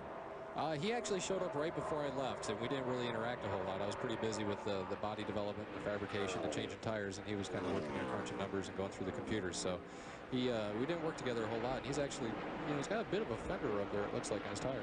Wow. Man, man. Yep. They're trying to find a place to wreck. Wally was able to get by all these cars, and meanwhile, the 10, the white car, Gus Wasson, got tagged by Robert Presley in the 47. There's that Jason guy, Keller, in the 22 again. He won't let you forget that. A 21 of pit road, black flag done for the day. Too slow. So Clint Boyer's day at Kansas is over. Hometown boy. Drove past this place about 100 times, he said, driving around this area while they were building it, watching him race. Said he used to race at a dirt track about 5 miles from here. So he was so excited to be here at this racetrack today, talking about Clint Boyer in the 21. They've also black flagged the 10 of Gus Wasson for not staying in your lane. So he wandered a little bit, did he? I think that's kind of a polite way of saying he was all over the track. He was warned several times prior to that. Hey, sometimes they won't handle well enough to stay in the same lane. Yeah. Ron Hornaday, who's climbed to 3rd, was 35th after his contact with the 8 car on lap 3. There's Hornaday, looking for a win and looking for a ride. I cannot believe Tony Stewart is just out there pulling those guys like that. He's done a very good job of saving his tires for the end of this run. Let's find out what's going on with the 81. Marty, what do you got? Well, I just talked to Pete Rondeau, Bill, about when they will come down pit road, and he said because of all the riding around under caution they've done, that's added to the amount of laps Tony Stewart can stay out there. So about lap 145-ish now, maybe even as late as 150, they'll try and stretch it and see how long the 81 can stay out there. Because they want to stay out there as long as they can to have the freshest tires possible at the end of the race. And you say, well, why doesn't he stop and get those fresh tires now? Because if he should stop and something happens on the racetrack, the caution flag comes out, it's going to take him at least a lap to stop, change tires, and get back out there. He's going to be a lap down. Yeah, you definitely don't want to get a lap down here. It's so difficult to pass on tracks like this, especially fast cars. When you're passing lap cars, you can get by them, but if you're up there battling for position, it's difficult to pass them guys. Okay, so Tony's going to stay out there. He's the race leader. We'll keep an eye on him. We'll break away for these messages, come back for pit stops here at Kansas. Perfect timing. The leader, Tony Stewart, coming to pit road after 144 laps on the board, about to start working 145. Stewart last pitted on lap 65, stretched his fuel, made it safely, now coasts to his pits. Long ways down pit road. All the way down there. Rolling down pit road at 45 miles an hour to Marty Snyder. Yeah, Billy said this set of tires just a little bit tighter than the last set of tires, and it's tighter off of 2 than it is off of 4. So what they're going to do is take a pound out of both left sides for Tony Stewart, and that's the only chassis change. That should loosen the car up a little bit. Clearly, he's had a very fast car on this last run. 4 tires and the fuel going in. Long time on the left front. That will hurt. Long pit stop for the 81 Butch. Matt? Butch Hilton calling the 2-car, Ron and Hornaday, into his stall. He told Ron, let's pit now. He goes, are you sure you want to pit now? He said, the 81's already on pit road. If you want to win, we got to come now. No chassis adjustments. Left side tires going on. Solid stop by the 2 guys. Marty. Matt, Robbie Gordon went from really, really loose to really, really tight, and they've let a tire get away from the 55 car. It is rolling down pit road. That most likely will, nope, one team stops it, so that will not turn into a penalty for the 55 car's car. Was tight, a pound to the right front for Robbie Gordon. And you're right. If you want to win the race, when the 81 stopped, you had to stop with. You couldn't let him out there on fresh tires to run maybe 10 or 15 laps and put 10 seconds on you. You had to stop and get your fresh tires as well. There's your new leader, Greg Biffle. He's going to head to pit road this time. Same situation. He could run longer, but he can't let the 81 car run out there for 15, 20 laps and run 1 second a lap faster. All these guys up here that are running up front, they need to pit with the leader if they want to get a shot to win the race. Nobody's battling for points. Nobody's got to be conservative. None of those guys up there have anything to worry about but going for the victory. Marty.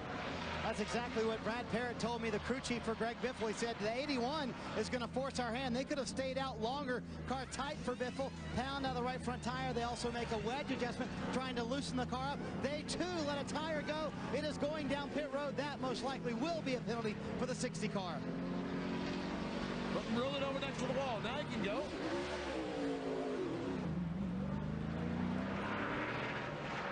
That should be an interesting call. Well, there it is. There's the tire we're talking about. As long as it's over on the other side of the car, does it have to be in your pit box? Well, that's the, I don't know how that works. That's a new one on me. The way I would see that is that should be a penalty as far away as that tire got. I don't think if you just get over by the wall that you're scot-free. I don't know. We'll have to wait and see how that plays out. We'll ask those guys in the booth next to us. Mm-hmm. So Biffle's crew. I'm told that it does not have to be in your pit stall. As long as it's back over against pit wall, it's okay. Well, I'm glad I learned something up here today. See? Anything we can do to help you? Now those 5 cars, Stewart in the 81, the 60 of Biffle, the 2 of Hornaday, and the 55 of Robbie Gordon, those 4 cars are slightly out of sequence. Most of the leaders pitted under caution just past halfway. Marty, you got more on the tire gate? Well, Brad Parrott asked for a ruling, and the thing he was upset about is, A, that it got away, but they had to hold Biffle here until they got the tire on that side of the pit wall, whether it was in their box or not, and that's what cost them sitting on pit road for so long, waiting for someone to go grab the tire and then pull it on this side of the pit lane. Now, I agree with that. He could not leave his pit stall until that thing the tire was back over against pit wall, as Marty said. Yeah, but I understand the call and I understand the ruling, but you know that could have really hurt somebody else. If that tire would have rolled into somebody else's pit box, it would have messed up their pit stop. So then it might have been a different call. It may have been. Could have been a different call. And you see, there was seen Wally Dolan back in the 35. We saw Robbie Gordon go by. You see, that's exactly why that those leaders, the guys trying to win, had to stop, because you see how much faster new tires are than used tires. Here's our Aaron's pit summary for the guys that just stopped. Oh, wow. And they fell back those positions because the other guys, for instance, current leader Ashton Lewis pitted on lap 103. So did Nemechek. So did the 25 car of McLaughlin. So did Dallenbach. But you see what that cost Biffle. He was in front of Hornaday when they stopped. Now he's 5 positions behind him. You can win him on pit road. You can lose him there, too. By the way, Benny, Wally's in 4th. Long way to go. Man, caution flag comes out now. I could be in trouble. I'll tell you what, we'll go to Lowe's next week and we'll get you some nice wash buckets and some claws and stuff like that to get you all cleaned up. Oh, we got Mr. Clean. We got the auto wash. We got it all squared away. Oh, yeah, we got the car wash. It's auto dry, not auto wash. You got to wash. Okay. It's auto dry. Oh, that's right. I got to wash it. It dries itself. Oh, okay. That's right. Ashton Lewis Jr. in the 46 car, the race leader. A lot of traffic back in the pack. 154 laps on the board. Ashton Lewis leads at Kansas. 158 of 200 laps complete at the Kansas Speedway in Kansas City, and the 46 car driven by Ashton Lewis Jr. is your leader. Followed by Joe Nemechek, Mike McLaughlin, Wally Dallenbach, and David Stremme. I talked about Ashton Lewis and shutting down the shop at the end of the year. And they made the announcement last week because they wanted their employees to try to hook on with another team. They didn't want to wait until the season was over and say, okay, by the way, guys, we're shutting down, because they felt like they owed it to the guys to try to hook on and get another job. You saw the points as they run now, and Busch had climbed to within 46 points of Truex Jr. until he wrecked.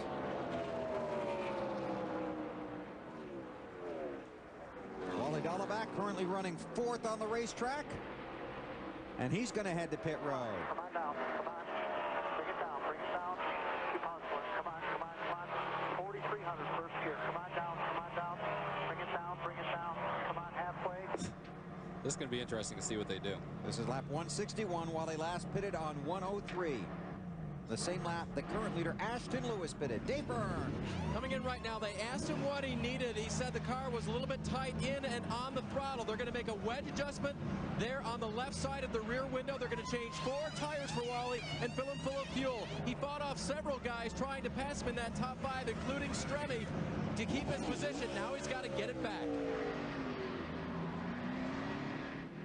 Matt.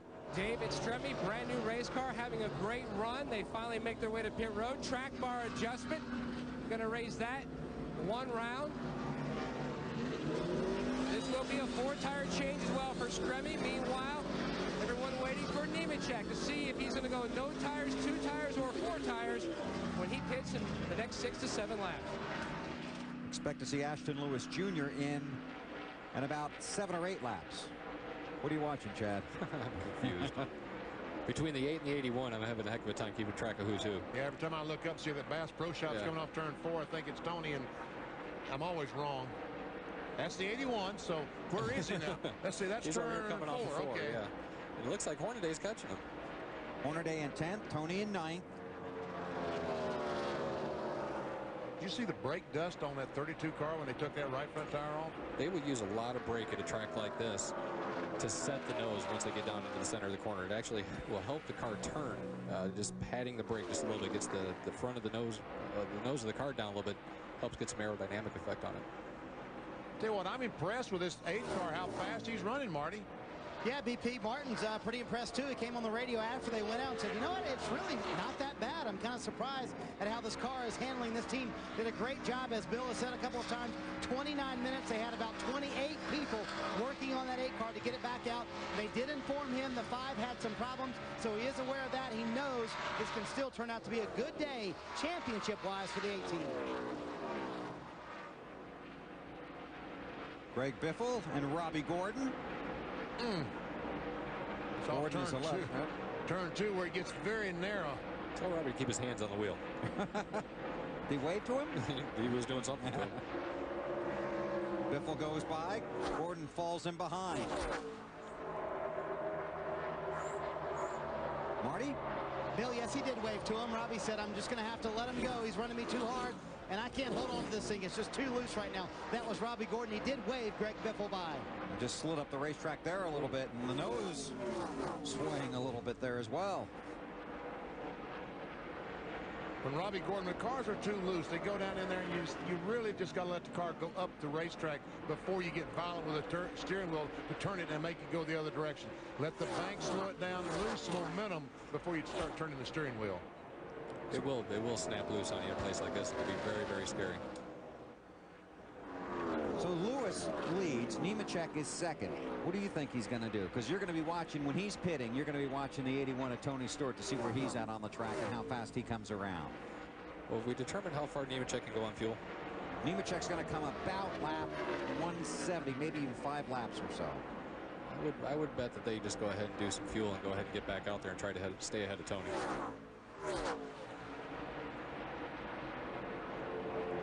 Because their lap times right there for the 87 compared to the 81 car, there's not a big difference. So if they can come in, get a gas and go, get back out there, they may be able to maintain that advantage. Let's see what happens. Ashton Lewis continues to lead. Nemechek second, McLaughlin third. There's Robbie Gordon back in the 12th spot now.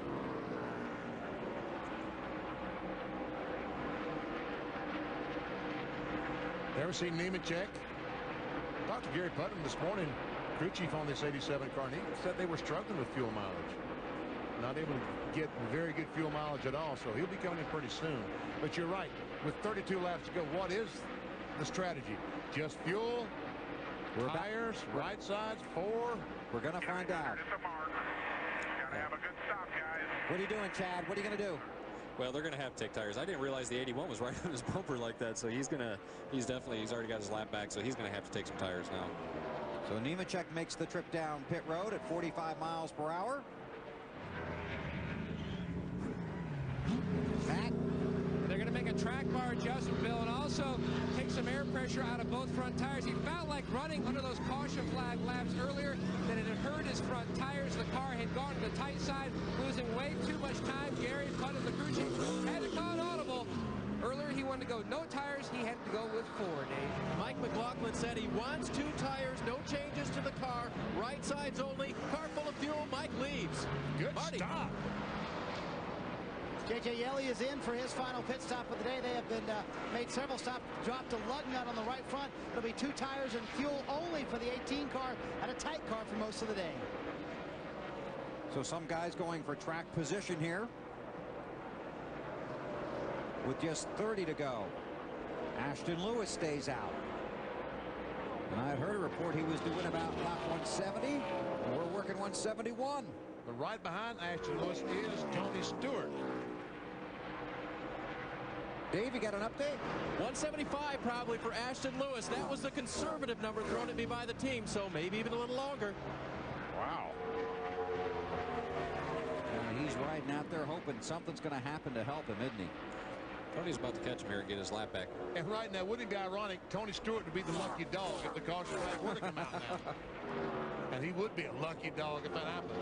Tony has never won a Busch Series race. 1 car on pit road. Matt? John Wolf told me the call is going to be easy for the one at Casey Mears. They're going to have to go 4 tires and make a chassis adjustment.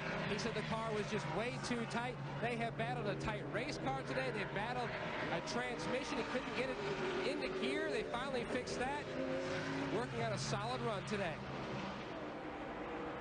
That team's worked hard today. Yes. I love that front tire changer on the 1 car. Bill Miller, 55 years old. He's old school. Still get 1 knee.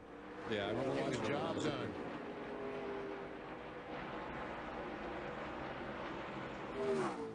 There's Tony right on the bumper of Ashton Lewis. Stewart in 4th place. Lewis the leader. And Tony has been able to put some distance on Ron Hornaday in the 2 car. Hornaday came out right behind Tony, and look at, here we go. And that puts Tony back on the lead lap.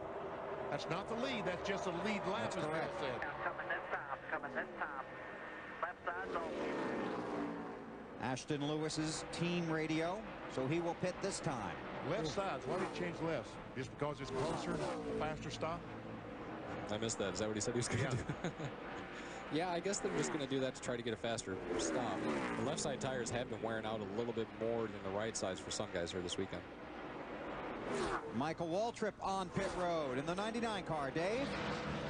Well, Michael told the guys he didn't like what they were doing with the tire pressures on the car. He said, let's go a lot closer to recommended. What they're going to do is change 2 right side tires for Michael, adjust the air pressure just a little bit in those because his car was very, very tight. There go the 2 on the car, 1 can of fuel going in. They're ready to go, and Michael gets out of here. Just misses his guy. 46 of Ashton Lewis in as well. They are going to change.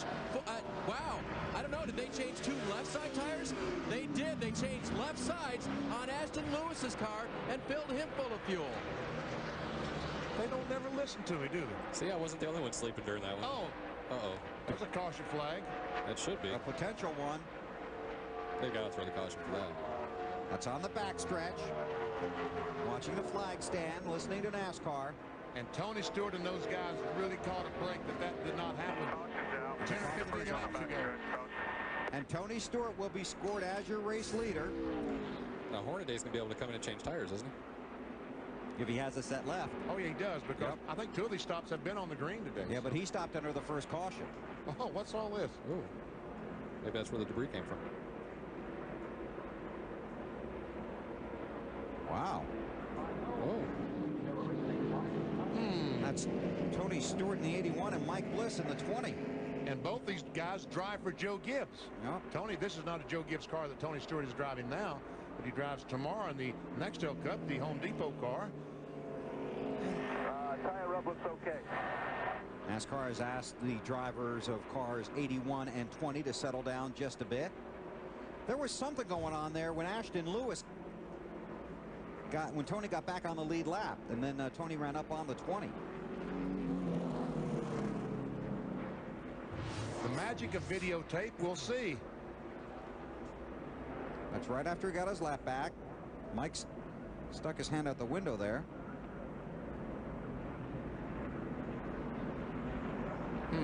Looked like he waved him by. Yeah, it did look like he was going to wave him by. Don't know.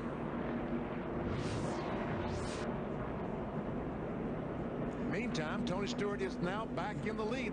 We've recycled through all the pit stops, and here he is in front. But Hornaday, he had about a 3 or 4 second lead on Hornaday, and now Hornaday will be right on his rear bumper. And Hornaday may have a vibration, may have a tire going down, and maybe he does have a vibration, maybe a tire vibration. Here comes Hornaday. Yep.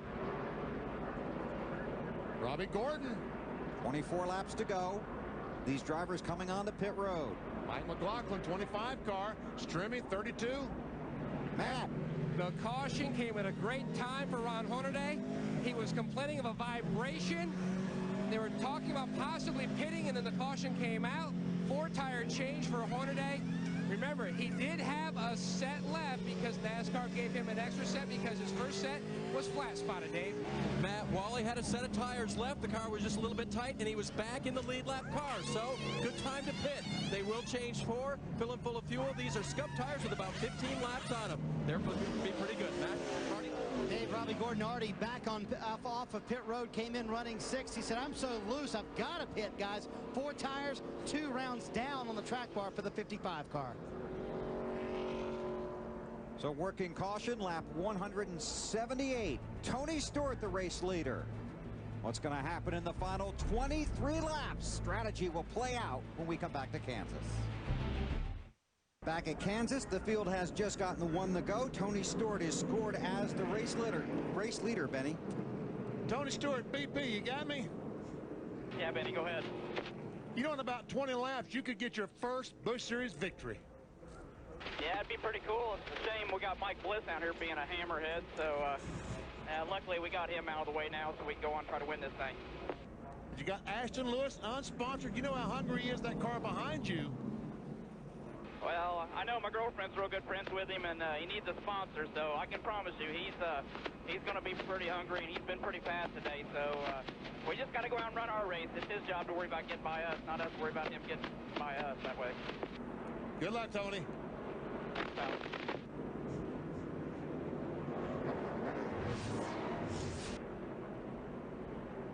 Here they're coming off turn 4, coming down to the caution flag. The caution flag is out to come down the start-finish line, and I don't know. Who knows?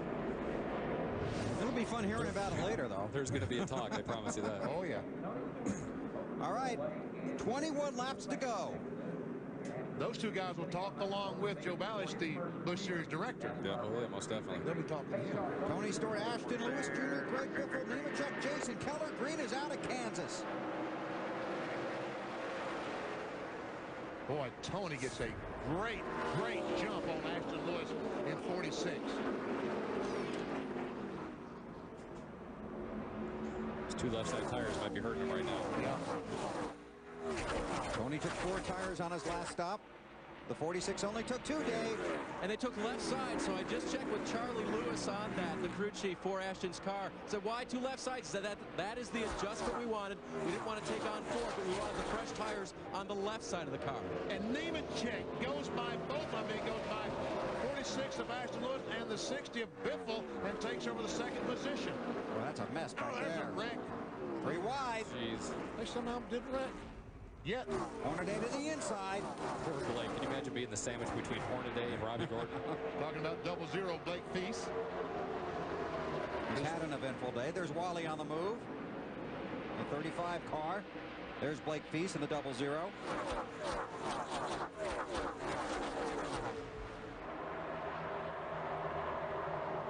Feast is 5 laps down to the leaders. His first ever NASCAR Busch Series race. Talking about Blake Feast in 0-0. He's going to have a story to tell. Oh, yes. Oh, McLaughlin just forcing the corner. Up the hill he goes. Talking about McLaughlin 35, about to lose a spot to 59, Stacy Compton.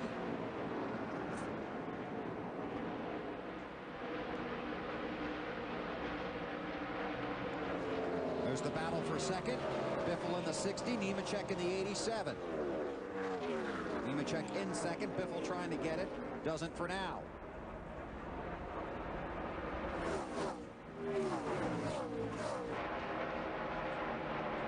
And looks like Biffle's going to be able to, well, is he? Thought he's going to be able to get that spot, but here comes Nemechek back on the outside. Ooh, wow. Wow, did you see him? And here comes Ashton Lewis trying to get by Biffle. And you were pointing at his lap times, right? Yeah, he ran a real fast lap there. And what Joe did is he let him go ahead and go on the inside there, get down to the bottom of the racetrack, and then Joe pulled up to his right side, just took all the air off his car. Tony Stewart continues to lead.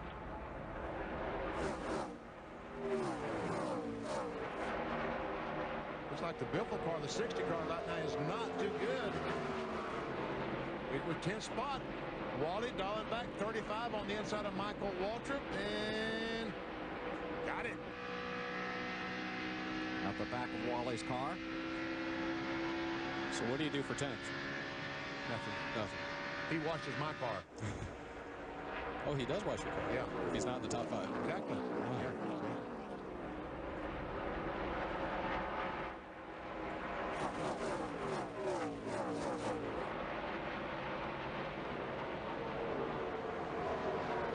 Wally in 10th. Next car for him would be Hornaday. Nemechek in the 87 with Biffle on his bumper in the 60. Look at Mike Wallace in that 4 car. Wallace is a lap down, isn't he? Yes. Yes, he is. He's actually 2 laps down. Well, he's as fast as these cars trying to run the second spot right now. Looks like those tires, the right side, worn right sides on the Ashton Lewis car is starting to hurt him just a little bit, Chad, as these guys are driving away from him. Yeah, if the track would have stayed green and they wouldn't have that caution, it may have been a pretty good call, but as soon as that caution came out, they were going to be hurt pretty bad. Take a look at the speeds at the line here this time by. Stewart, 167, and he is the first 3 cars. He's the leader in the fastest. Yep. Which is a good thing to be. Looking for his first win in the Busch Series. And as fast as he was, Paul Menard, the 11 car, was their Pope, Strimmy, and 55 Robbie Gordon. That's about a 7th. 7th. But Strimmy in the pole sitter was hanging right with Tony Stewart. Yep. Little wiggle there out of Strimmy. Oh, Look out. Man. Wow. That's J.J. Yaley. In the 18, Robbie in the 55.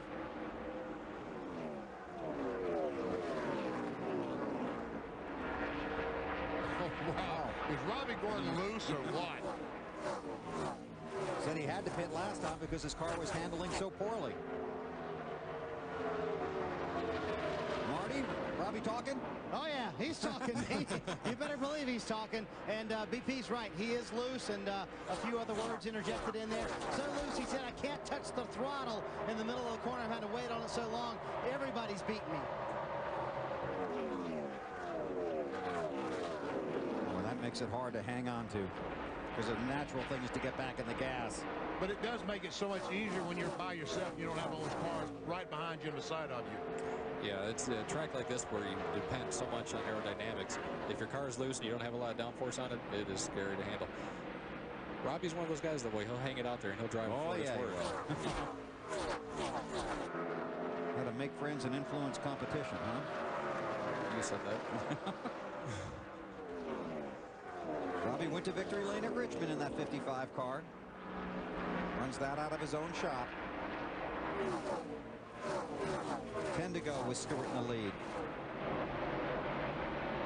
Meanwhile, battle for second rages on between Nemechek, 87, Biffle, and 60. Now, Biffle has gone to the high side, has moved up the racetrack, trying to see if he can gain on Nemechek. He did up in 3 and 4.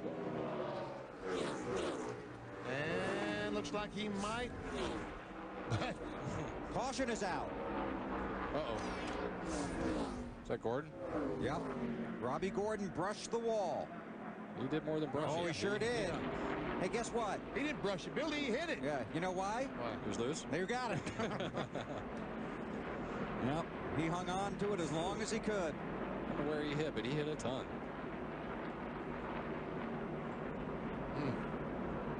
There's debris all over the track, too. Yeah. We've got a replay. We're going to get there a little bit late. Might be able to figure out what happened. We got a pretty good idea. There, oh, yeah, he just gets it back in loose, coming off turn 4, and the wall gets in the way. Yeah, he was testing out that safer barrier for tomorrow. Yes, he was. He did a great job getting that car down out of harm's way. And the right rear tire, I guess he blew that out when he hit the wall. It's torn off the right rear quarter panel on the 55 car. So we're under caution. 8 laps to go.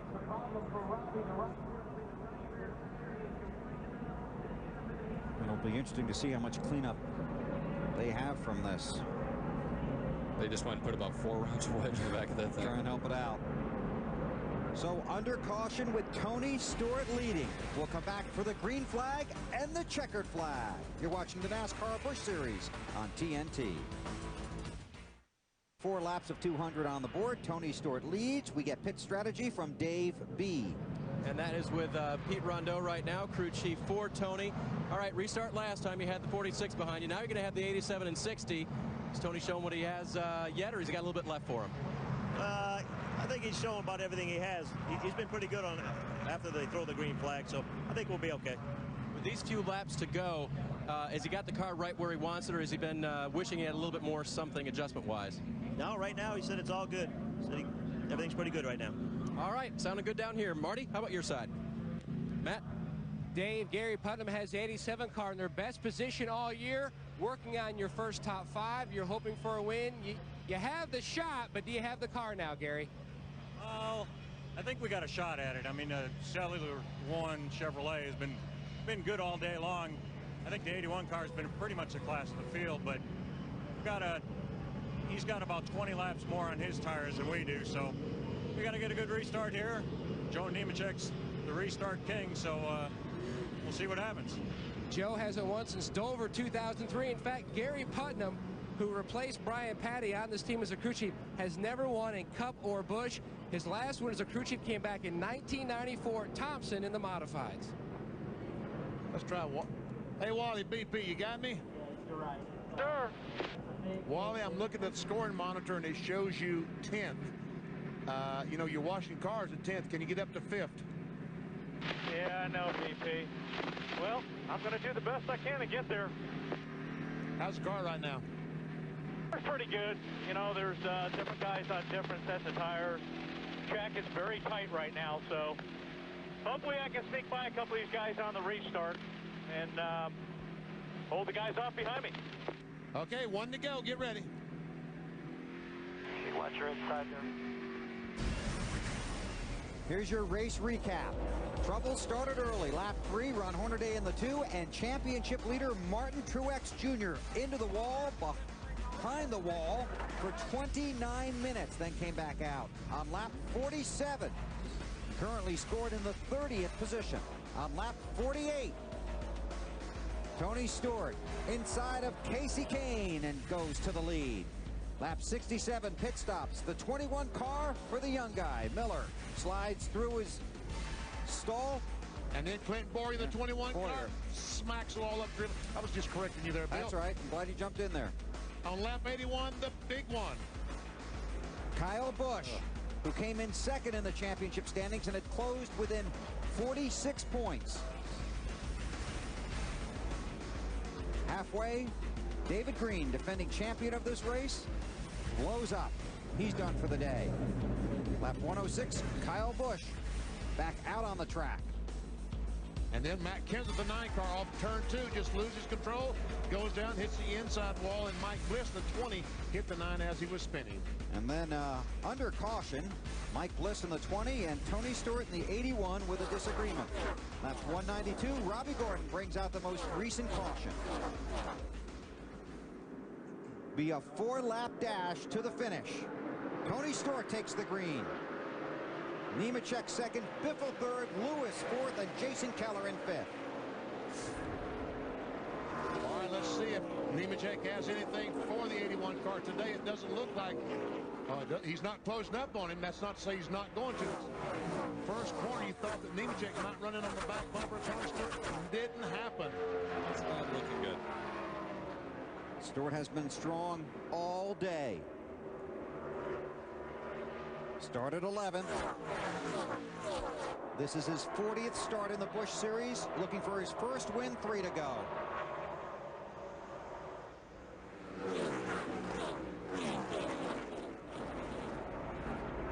Tell you what, Nemechek right now seems like he's closing in a little bit. Martis, Tony said anything?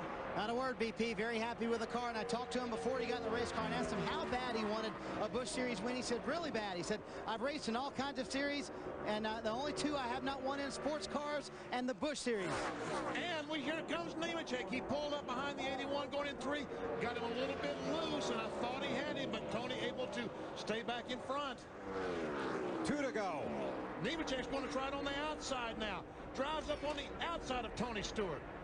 That's going to be a tough car to pass. Oh, man. There's the wall, and there's Tony, and there's Nemechek trying to get... And there's contact! Stewart is around. Nemechek goes to the lead. Caution is out.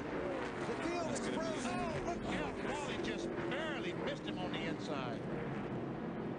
That's going to be a green-white checker. It sure is. We're going to have a green-white checker finish. So Tony Stewart will not win his first Busch race. And how much damage does Nemechek have on the right front of his car? And let's see where they... God, no.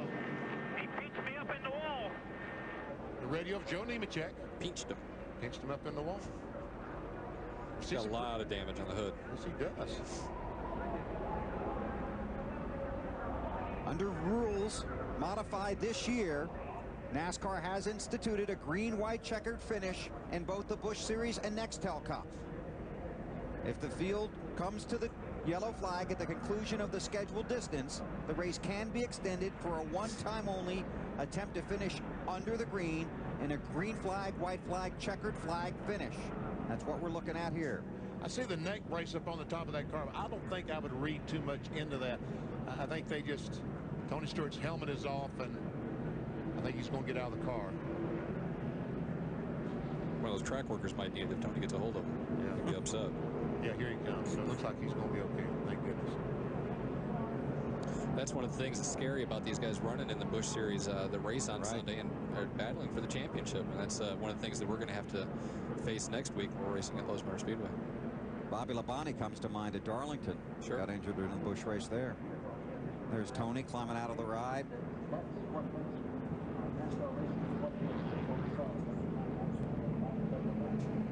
Boy, had a great ride and a great car. He sure did.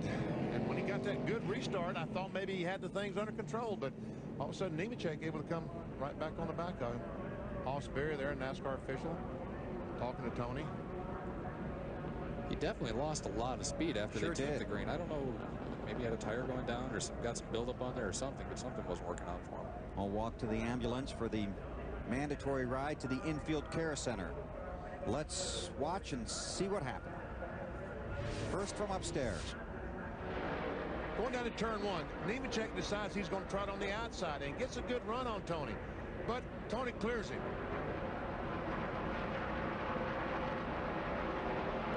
Wow. Wow. That's a tough deal right there. Boy, is that Wally? Yeah, on the inside down the grass. Wow. See, Nemechek thinks he's on the outside of Tony. He thinks he has a lane there, but there's only about basically a half lane. What'd you say, Chad? Yeah, that's they're racing hard. Yeah, they're just racing hard. Racing hard right there. Tony's trying to protect his position right there on the racetrack, and Joe's trying to get it. And that's what happens sometimes.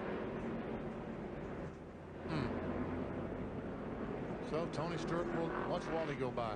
Watch this in the grass. Oh. So just think, what, 5 minutes ago I was congratulating Tony on his first NASCAR Busch Series victory.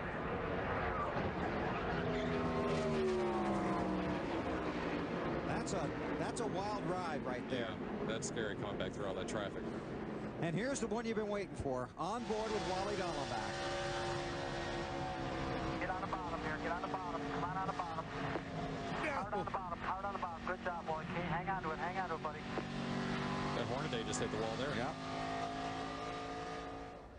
This is out the back of Wally's car. Oof. Wow. Man.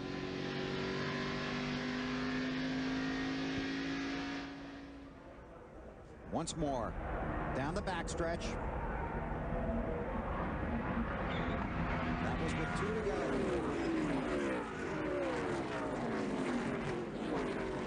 If the speeds they're running there, he's lucky those roof flaps came up. Yep. He may have went for a ride. Yeah. The scheduled distance here, 200 laps. We've now gone 201. The 60 car is the one sitting pretty right now with Nemechek having all that front end damage. Yeah. And Ashton Lewis in the 46th, third spot. There's a look at Nemechek's car. Scored as the race leader. Has he got a big hole in the front end? Looks like it. Sure does. And remember, this green, white checkers, we're talking about 2 laps. Two laps of racing. Oh, here we go. Here we go. Here we go. Final 2 laps, 1 attempt.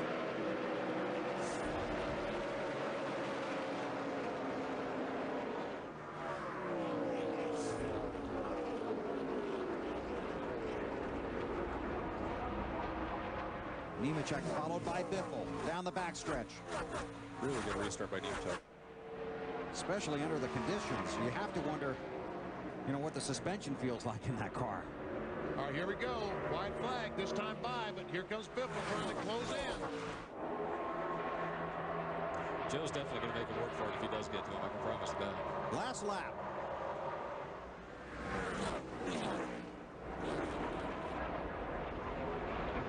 Biffle starts to close in. Right about where Nemechek did on Stewart. Here he goes on the inside. He's got the position. Remember, though, he's tried this before. Nemechek drives in hard on the outside. Oh, baby. It's a drag race. Nemechek to the outside. Biffle on the inside. Joe Nemechek wins at Kansas. Sturmy came home third. Wow. Man, oh man, was that a great finish or what?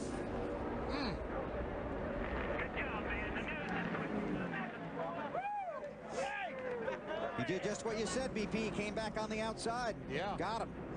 So, Gary Putton, congratulations to you. And Joe Nemechek gets his first Busch Series win of 2004. Former series champion. Matt Yoakum. Well, Gary Putnam, you can finally breathe. What a way to win your first Busch Series race as a crew chief. Wow, it's been exciting, man. Woo!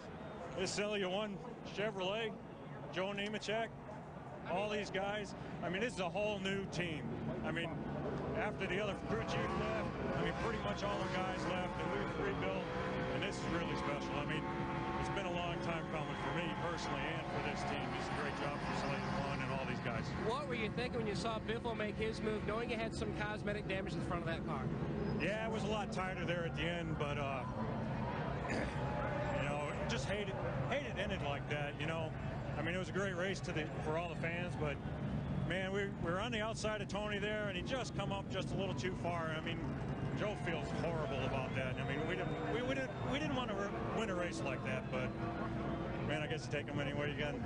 His first win as the crew chief. Joe's first win on the Busch Series circuit since June of 2003.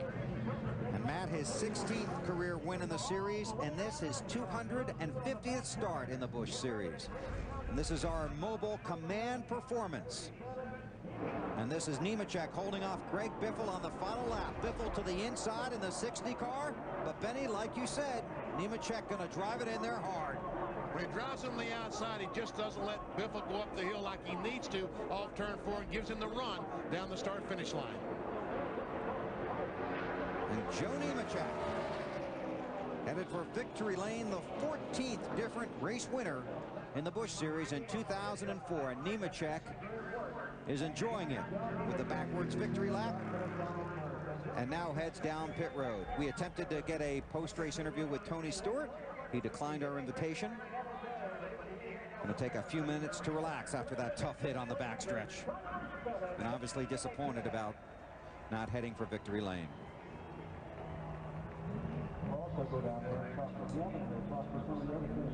Okay, here comes Dad. Here comes Dad. Attaboy.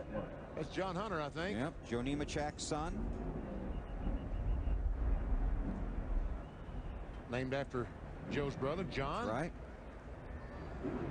Matt Yoakum is with Greg Biffle. They're trying to give directions for Nemechek on how to get to victory lane. Greg Biffle, take us over those final 2 laps. Well, it was pretty exciting. You know, it's bad that the 20 car had to block like that and got himself in trouble going down the backstretch there. But that's what happens when you look behind you, not in front of you. But, you know, 87 car just had a little bit more steam coming to the stripe. You know, we just charter car, CNN car was pretty good, and excited to have CNN on board. And man, we went down in the corner there. I got him, you know, my car cut real good getting over there. He might have had some damage in the front, but he drove it in good in 3 and 4 and picked the throttle up, you know, about the same time I did, and had a little more momentum in that top line coming off. But had to race him clean. He's giving me a ride home on Sunday. You always got to worry about your travel plans on getting home, guys. And Joe Nemechek starts on the pole here tomorrow. He wants to finish that day exactly where this one ends up, in victory lane for our Reese's celebration. And it's going to be a big one for the Nemechek family. You saw the reaction of John Hunter. And Joe Nemechek pulls into victory lane, as Matt said, first time since June of 2003 for this family-run organization. And John Hunter is here with Dad now. First of all, Joe, I know you're excited. Tell me about the contact with the 81. Well, man, I am so sorry. I got to tell Tony Stewart I'm sorry. I drove it down the corner and got on the outside, and I had my nose up beside him. I didn't want to give up that territory. You know, there's only a couple laps to go, and I wanted to get there. And man, I'm just sorry, but I got to say thank you to this whole Cellular One Chevy crew. Gary Putnam, all these guys here. Got a lot of new guys on this team. These guys been working their hearts out, and got to thank Nortel, Precision Gear, Matco Tools, Chevrolet. Just, man, it's been so hard. It's been such a frustrating year. We should have already had a win this year, and we've been through controversy, and it's just been tough. But also want to thank Fluid Down, Wagner Automotive, Nortel Networks, and also Hills Brothers. Everybody that keeps this thing funded and keeps it running. And he said one of the hardest parts was holding off Greg Biffle at the very end. The whole Nemechek family here celebrating in victory lane. Dave? Championship leader Martin Truex finishes 30th today. Martin, a rough day for you out there. Assess it for us. Well, I guess it was a pretty good 30th place finish for us. At least how many points we're going to do. Ron Hornaday came and spoke with you immediately afterwards. What did you guys talk about? Nothing. Nothing at all. Was he displeased with you and the way you drove, or was he just trying to figure out what happened? I don't know what happened. All I know is it was the third lap of the race, and I was, you know, I let Robbie had a run. I let him go, and by the time my spotter said clear, I was already wrecked. So, or inside. So I don't know. I'm not sure what happened. We'll take it, and we'll go to Charlotte. All right, tough day for these guys. Bill? Thank you, Dave.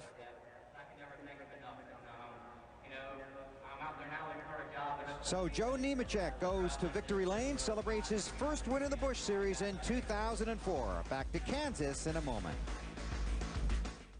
Championship standings after the 28th race of the season, and this is unbelievable. These two guys at the top came in separated by 156 points.